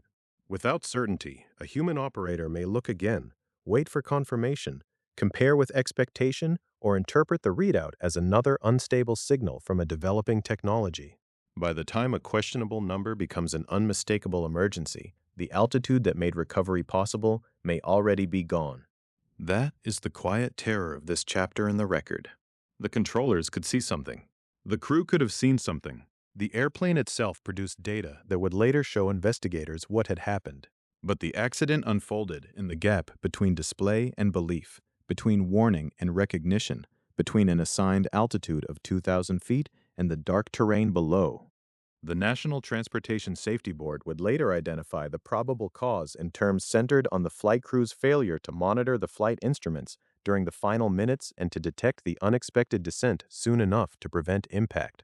That finding remains the core of the case. The air traffic control layer does not replace it. Instead, it widens the frame. It shows that Flight 401 was not isolated from observation.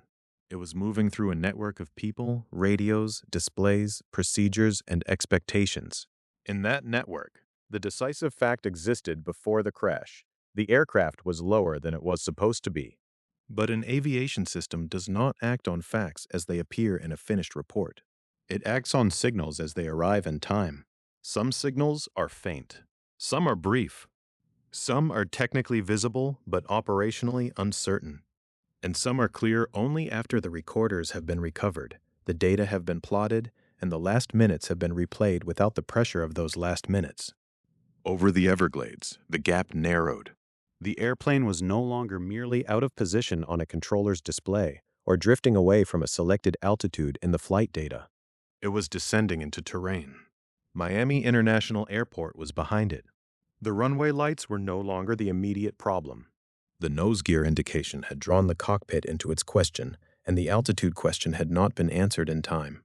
What had been a number on an instrument, a tone in the cockpit, and a readout on the ground was about to become a physical event in the darkness west-northwest of Miami. By then, the story had passed beyond displays and warnings. The information that had existed in separate places, in the cockpit instruments, in the altitude alert system, in the air traffic control picture, had not become a recovery in time. Over the Florida Everglades, west-northwest of Miami International Airport, Eastern Airlines Flight 401 was no longer only an airplane being tracked. It was an airplane descending toward the ground in darkness. The confirmed time in the accident record is stark. At about 11:42 Eastern Standard Time on December 29, 1972, the Lockheed L-1011 TriStar registration N310EA, crashed in the Florida Everglades. The National Transportation Safety Board placed the site 18.7 miles west-northwest of Miami International Airport. That distance is important because it tells us where the interrupted approach had carried the flight. Miami was close, but it was no longer directly beneath the airplane as a runway environment. The flight had been moved away from the final approach while the crew worked through the nose landing gear indication problem. The geography was not incidental.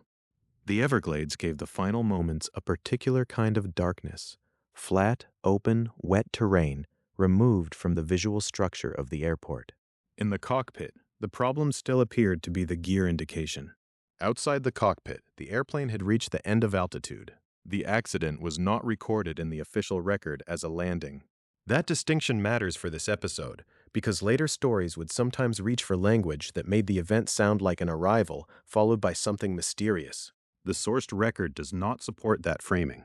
Flight 401 did not land and then continue as a puzzle in the ordinary sense of a completed flight.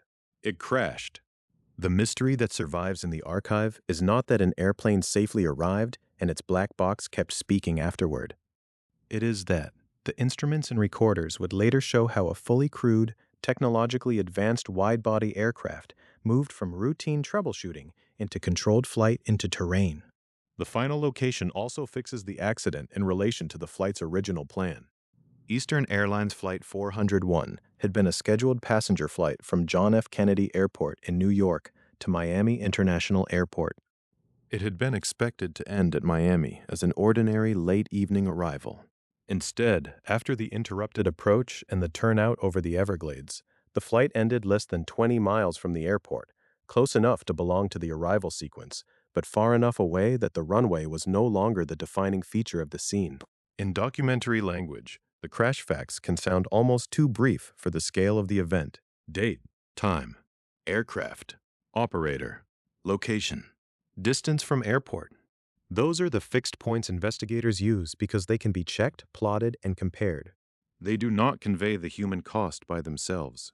For that, the National Transportation Safety Board abstract gives the toll in its own restrained wording.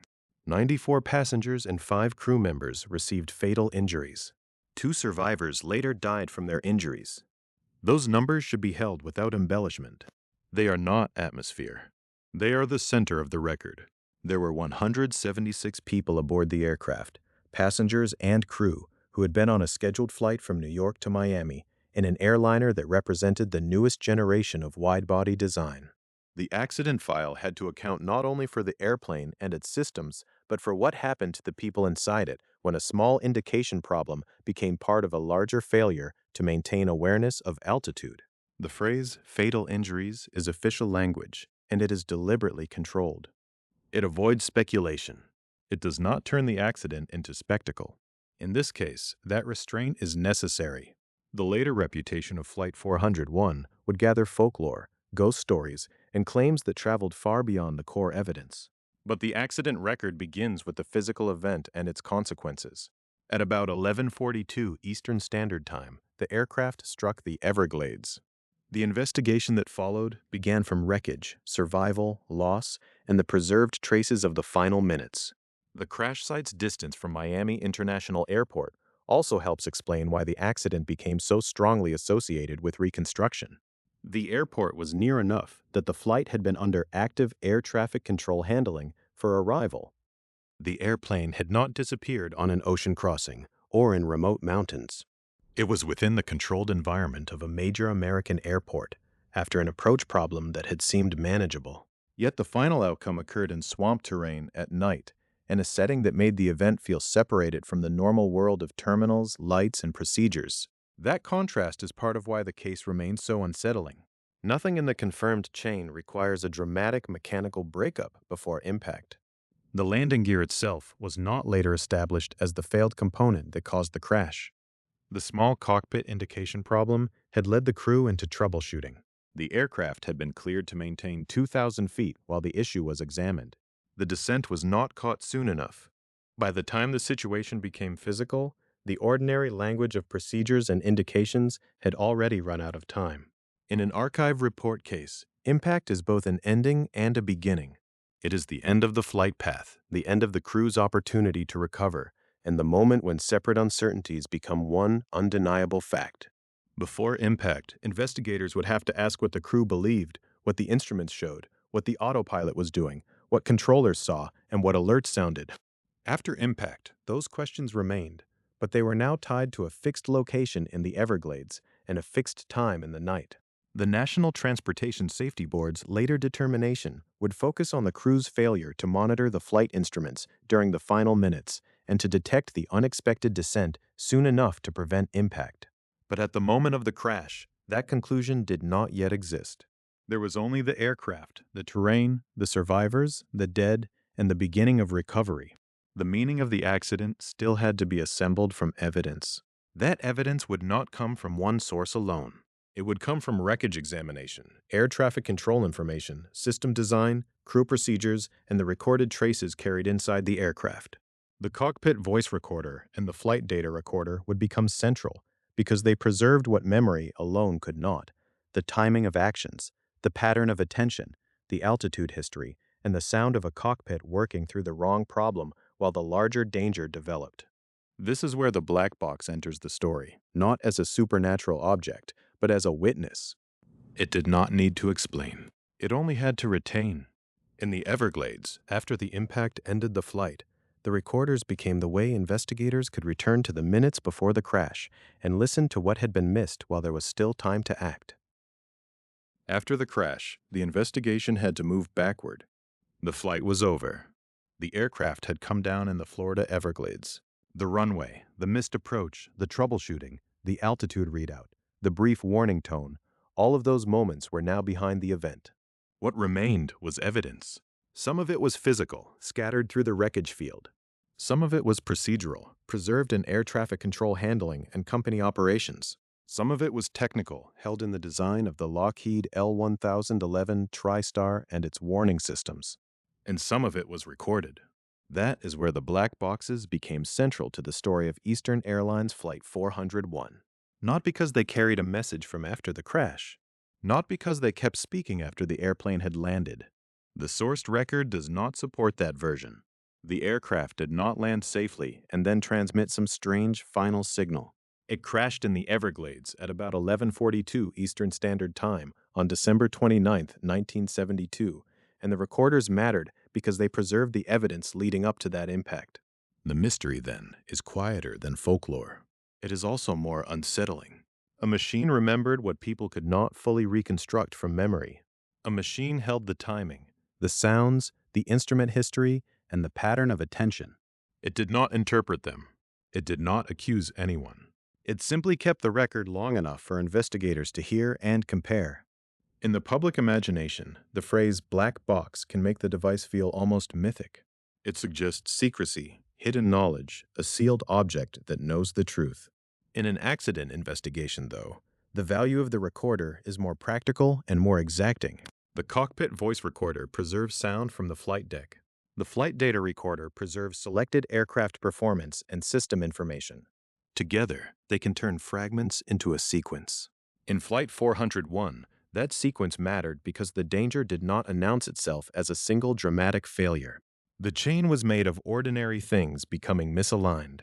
A nose landing gear position indication could not be confirmed. The crew interrupted the approach into Miami. Air traffic control cleared the aircraft to climb to and maintain 2,000 feet and turn out over the Everglades while the crew worked the problem. The forward electronics bay became part of the troubleshooting effort. The optical sight did not resolve the question in the darkness. The cockpit stayed focused on the nose gear indication, while the aircraft's altitude quietly became the larger emergency. Seen afterward, the outline is clear. Lived in real time, it was not. That difference is why the recorders became witnesses. They allowed investigators to separate what seemed important to the crew from what was actually becoming dangerous to the airplane. The voice recorder preserved the cockpit exchanges and sounds before impact. The data recorder helped reconstruct the flight path and the gradual loss of altitude. Each answered a different kind of question. One showed what the airplane was doing. The other showed what the crew was attending to while the airplane did it. The flight data recorder was especially important because the descent could be measured. It was not just a suspicion drawn from wreckage location. FAA analysis later stated that flight data recorder information confirmed autopilot engagement and that the airplane later experienced a descent consistent with altitude hold, no longer maintaining the assigned altitude. The exact initiating event for the descent was not determined with absolute certainty, but the data allowed investigators to see that the airplane had left the altitude it was supposed to hold. That fact is central. At 2,000 feet, over the Everglades at night, altitude was life. The crew had been given time and space to work through the landing gear indication, but that space depended on the aircraft staying where it was assigned to stay. Once it began descending, the problem in the cockpit had changed, whether or not the people in the cockpit recognized it. The indicator light was no longer the only urgent question. The airplane itself was moving toward terrain. The cockpit voice recorder gave the human side of that movement. Its importance was not that it captured panic. Its importance was that it captured continuity. The crew continued working. The flight deck remained engaged in a task that made sense moment by moment, confirm whether the nose landing gear was down and locked. That is one reason the recording is so powerful in the archive. It does not present the final minutes as chaos.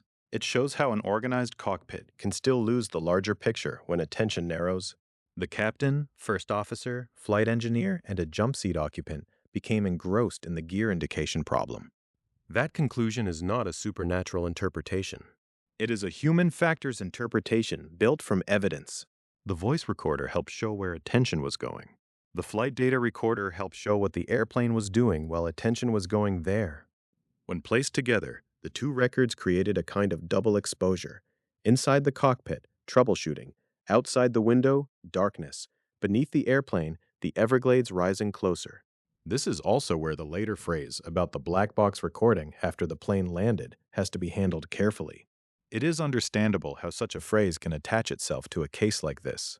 Flight 401 became surrounded by stories, retellings, and folklore. The Everglades setting, the nighttime crash, the large loss of life, and the role of the recorder all gave the accident a haunted atmosphere in later culture. But the documentary record points in another direction. The cockpit voice recorder preserved communications and sounds leading to impact. It did not provide evidence of a mysterious post-landing transmission. The distinction matters because the real mystery should not be replaced by a false one. The real mystery is how much information existed before impact and still did not become action soon enough. There was the aircraft's own instrument panel. There was the altitude alert system with its Single C-Chord oral warning. FAA analysis states there was no evidence on the cockpit voice recorder that the crew heard that tone. There was air traffic control altitude information, complicated by the newness and reliability concerns surrounding displayed altitude readouts. There was the mechanical optical sight below the flight deck, intended to give a direct check of the nose gear, but not practically effective in the darkness without the needed visibility of the gear linkage. Each of these was a kind of witness too. A tone, a display, a light system, a viewing port, a recorder. But the black boxes were the witnesses that could speak after the fact in a language investigators could analyze. They made time reviewable. That is a strange power. In real flight, time only moves forward. A crew does not get to pause the cockpit and ask which sound mattered, which instrument should have been scanned, which assumption became dangerous. But in the investigation, time could be replayed and compared. The cockpit voice recorder could be aligned with the flight data recorder. The aircraft's descent could be measured against the words and sounds on the flight deck. The final minutes could be studied not as a blur, but as a sequence. And in that sequence, the small light bulb returned as evidence rather than legend. FAA lessons-learned material identifies the fault source as burned-out bulbs in the nose gear position indicator light. That detail is almost painfully ordinary. It was not a confirmed collapse of the landing gear. It was not a structural failure of the aircraft. It was an indication problem that drew the crew into verification. In the cockpit, the absence of a light created uncertainty. In the investigation, the recorder showed what that uncertainty did to attention. The cockpit voice recorder did not solve the case alone. It could not show every instrument reading. It could not reveal every thought. It could not turn judgment into something simple. But it gave investigators access to the working atmosphere of the flight deck. It showed that the final minutes were not empty. They were full of activity, full of voices, full of procedure, full of a crew trying to answer one question while another question became fatal. The flight data recorder supplied the parallel truth. The airplane had been assigned 2,000 feet. The altitude history showed the descent. The recorder data helped establish that the danger was not merely that the crew was distracted, but that the aircraft was actually losing the safety margin that made troubleshooting possible. Without that record, the accident might have been easier to misunderstand as a sudden event in darkness. With it, investigators could see the gradual nature of the loss. That gradualness is one of the most important facts in the archive. A sudden emergency demands attention by force. A slow descent may not. It can hide inside routine motion, especially at night, especially when the cockpit is already occupied by a problem that seems immediate and concrete. The nose gear indication was visible as a problem. The altitude loss was present as a trend. Humans are often better at responding to the obvious object than to the quiet pattern. The recorders preserved the pattern, so the black box became the witness, not because it was mysterious, but because it was impartial. It did not know that Flight 401 would become a case studied in human factors and crew resource management. It did not know that the accident would later be linked to broader changes in cockpit task sharing, monitoring, communication, and challenge response practices. It only recorded. But after the crash, that was enough to change the meaning of the evidence. The final minutes were no longer only a tragedy remembered by survivors and responders. They became a documented sequence that could be studied. The cockpit voice recorder and flight data recorder made it possible to identify the pattern humans had missed while the aircraft was still flying, attention narrowing around the gear indication, altitude slipping away, warnings and information failing to break through in time. From that pattern, the investigation moved toward its formal conclusion. The recorders had not delivered a ghost transmission from beyond impact. They had delivered something more consequential, proof of how an ordinary cockpit task, left insufficiently balanced by instrument monitoring, could carry a modern wide-body aircraft all the way down into the Everglades. The next question was no longer what the machines had heard. It was how the National Transportation Safety Board would name the cause. By the time the recorders had been studied, the mystery had changed shape. It was no longer a question of whether the nose landing gear had actually failed. It was no longer a question of whether the airplane had somehow reached the Everglades through a dramatic mechanical collapse. The evidence pointed somewhere quieter and, in some ways, more difficult to accept.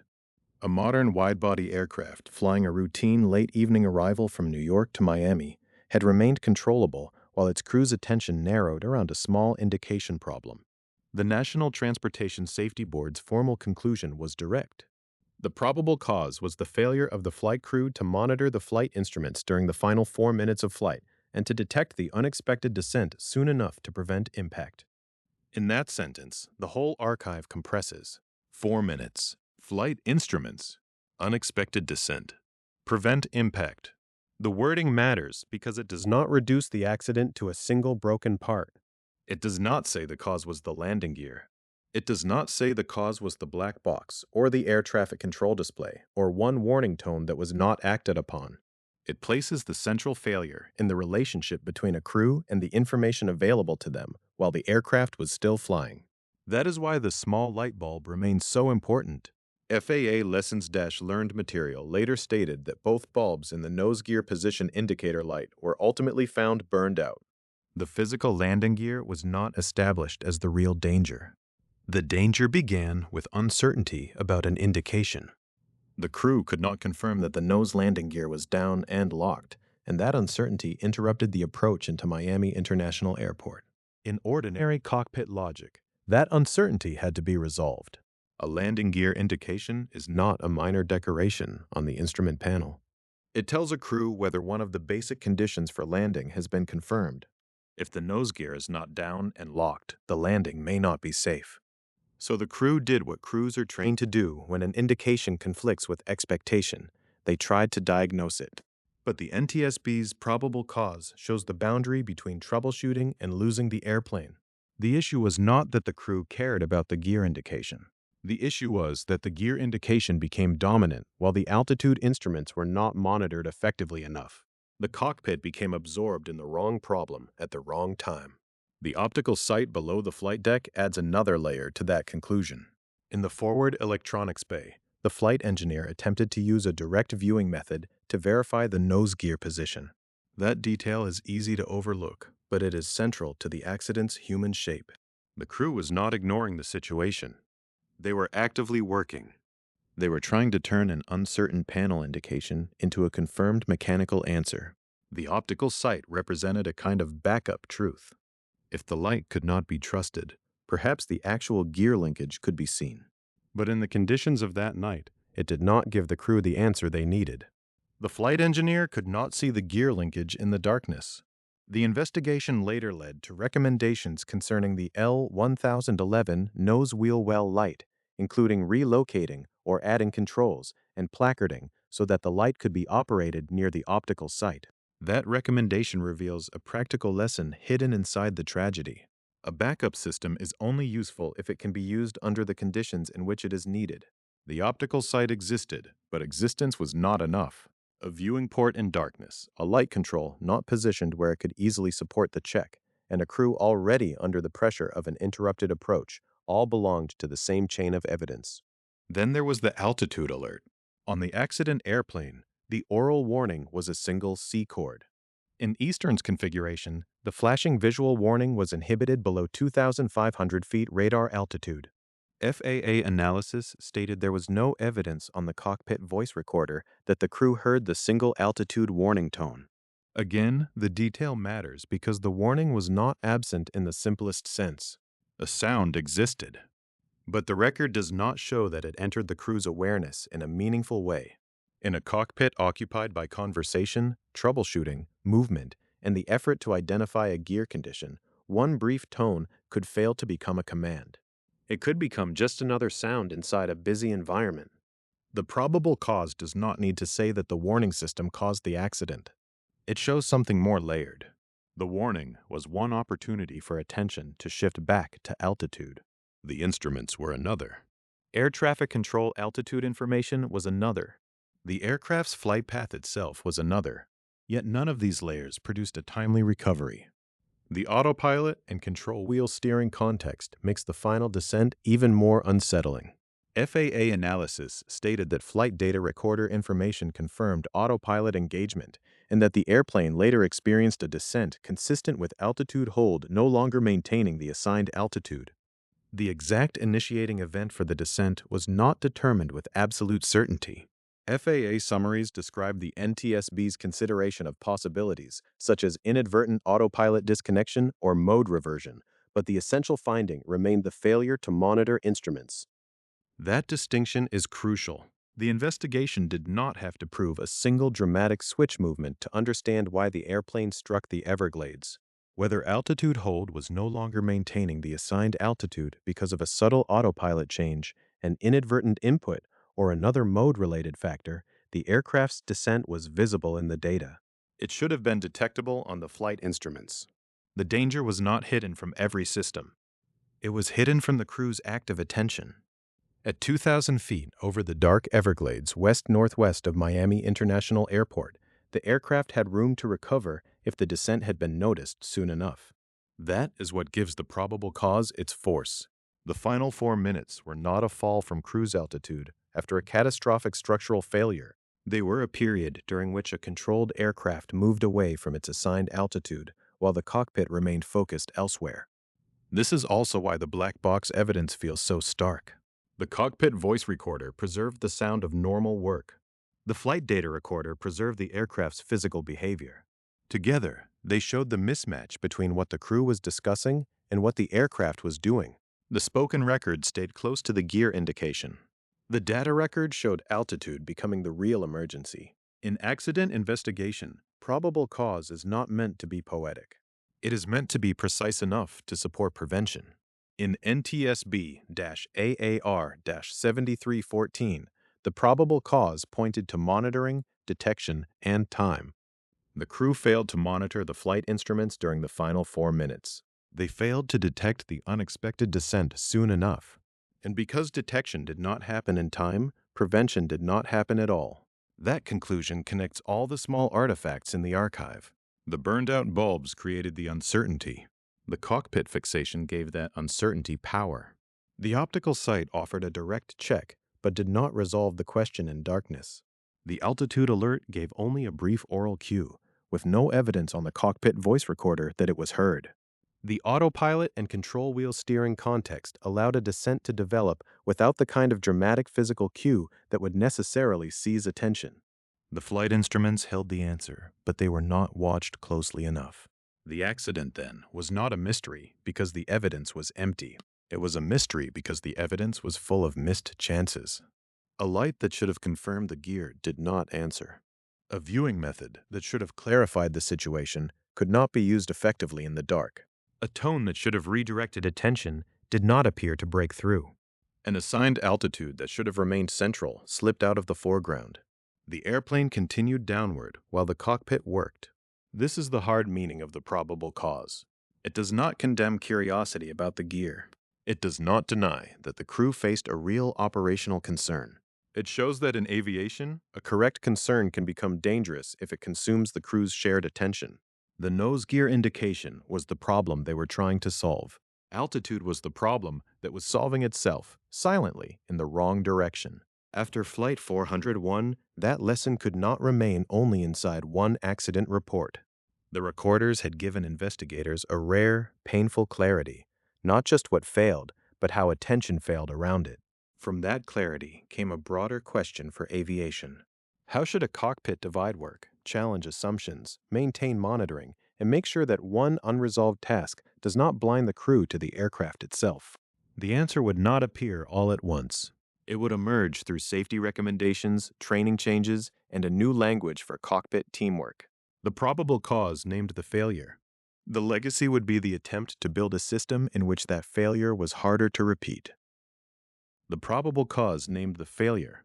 The legacy began with the harder question: how to make that kind of failure less likely in an otherwise capable cockpit, on an otherwise routine night, in an aircraft built to represent the new generation of air transport.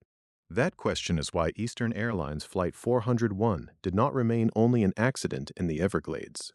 In the official record, it was a crash involving a Lockheed L-1011 TriStar, a late evening flight from John F. Kennedy Airport in New York to Miami International Airport, and a crew drawn into a nose landing gear indication problem. But in the later language of aviation safety, it became something more durable. It became one of the cases used to show that technical skill, aircraft performance, and cockpit experience were not enough if attention, communication, and monitoring were allowed to collapse into a single task. FAA Lessons-Learned material identifies Flight 401 as one of the accidents that helped precipitate the development and adoption of crew resource management concepts. That wording matters. It does not say that one accident alone created a new training philosophy overnight. Aviation rarely changes that way. Safety culture moves through reports, recommendations, workshops, airline programs, simulator sessions, and the slow acceptance of new habits. But Flight 401 helped give that movement a terrible clarity. The aircraft did not fall because the crew lacked something obvious, like a wing, an engine, or a working landing gear. The nose landing gear itself was not the confirmed mechanical catastrophe. FAA review later identified the fault source in the indication system. Both bulbs in the nose gear position indicator light were ultimately found burned out. The problem that captured the cockpit was small, ordinary, and believable. The danger was not that the crew ignored a problem. It was that they attended to one problem so completely that the airplane's altitude ceased to receive enough attention. That distinction sits close to the heart of crew resource management, originally known as cockpit resource management. The idea was not simply to tell pilots to try harder. It was to train crews to use all available resources: people, instruments, procedures, automation, communications, and cross-checks.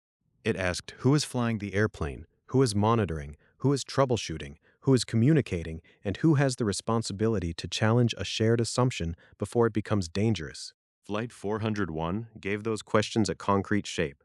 The captain, first officer, flight engineer, and a jump seat occupant became engrossed in the gear indication problem. The forward electronics bay below the flight deck became part of the story because the flight engineer attempted to verify the nose gear position through an optical sight. The altitude alert became part of the story because the system gave only a single C-Chord oral warning on the accident airplane, and FAA analysis found no evidence on the cockpit voice recorder that the crew heard it.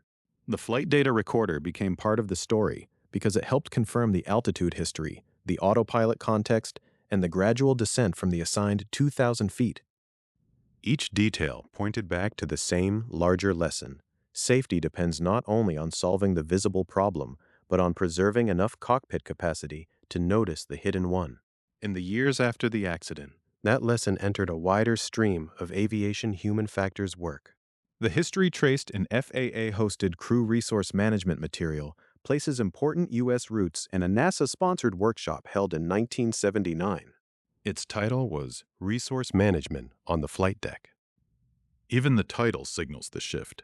The flight deck was being understood not just as a place where individuals performed tasks, but as a system of shared resources. Authority still mattered. Technical competence still mattered. But so did coordination, monitoring, communication, workload management, and the ability to speak up when the aircraft was not doing what the crew believed it was doing. 2 years later, in 1981, United Airlines began the first comprehensive U.S. crew resource management program. That milestone did not erase the old cockpit culture in an instant. It did mark a practical turn from lesson to training. The record of accidents like Flight 401 had shown what could happen when each person's attention was absorbed by the same unresolved issue. CRM tried to build a cockpit in which attention could be deliberately distributed, where one crew member could remain anchored to the flight path while others handled a malfunction, and where communication could interrupt fixation before time ran out. This is the legacy that makes Flight 401 more than a mystery of recorders and wreckage. The cockpit voice recorder preserved the sound of a crew working. The flight data recorder preserved the airplane's movement through altitude and time. Together, they showed a mismatch between human attention and aircraft state. That mismatch became teachable. It could be replayed, studied, and translated into procedures and training scenarios. It could be used to ask crews not only what they would do about a landing gear indication, but how they would make sure the airplane remained under active watch while they did it. There is a quiet severity in that kind of evidence. A dramatic mechanical failure can feel separate from everyday life. It can be placed in a category of rupture, explosion, or sudden loss. But Flight 401 remains unsettling because the cockpit exchanges were not simply the sound of chaos. They were the sound of people trying to understand an indication. The aircraft was modern. The crew was engaged. Air traffic control had moved the flight away from the approach path while the crew worked. The situation had the appearance of being managed. And yet, beneath that appearance, the airplane was descending into the Everglades. That is why the story has attracted folklore, including the later unsupported idea that the black box kept recording after the plane had landed, or that some mysterious transmission continued beyond the crash. The official record does not need that addition. The aircraft did not land safely. It crashed at about 11:42 Eastern Standard Time on December 29, 1972, 18.7 miles west-northwest of Miami International Airport. The cockpit voice recorder's evidentiary force was not that it captured a supernatural message after impact. It was that it preserved the final cockpit communications and sounds before impact, while the descent was still developing. The real mystery, then, is not a ghost in the machine. It is the more human mystery of how competent people, in a capable aircraft, under routine operational pressure, can miss the one parameter that most urgently matters. It is the mystery of attention narrowing. It is the mystery of a warning tone that may not enter awareness. It is the mystery of an assigned altitude becoming background information, while a burned-out light becomes the center of the cockpit world. Crew resource management did not make that mystery disappear. No safety concept can. But it gave aviation a language for confronting it. Monitor the instruments. Share the workload. Confirm who is flying. Challenge respectfully. Use every resource. Do not let a malfunction, however legitimate, take the whole cockpit away from the airplane. In that sense, the black box did not need a post-landing ghost story to be chilling. Its archive was already enough. It showed that catastrophe could begin with a small bulb, continue through ordinary cockpit effort, and end because the broader system of attention failed to catch a quiet descent in time. And it showed something else as well. From the Everglades, through the investigation, through FAA lessons learned material, through NASA's 1979 resource management on the flight deck workshop, and into airline training programs, such as United Airlines' comprehensive USCRM program in 1981, the record became part of a larger change in safety culture. The transmission that mattered was not a message from after the landing. It was the one carried forward by the archive, that flying an aircraft is never only about solving the problem in front of you. It is also about making sure someone is still watching the sky, the instruments, and the ground rising silently below.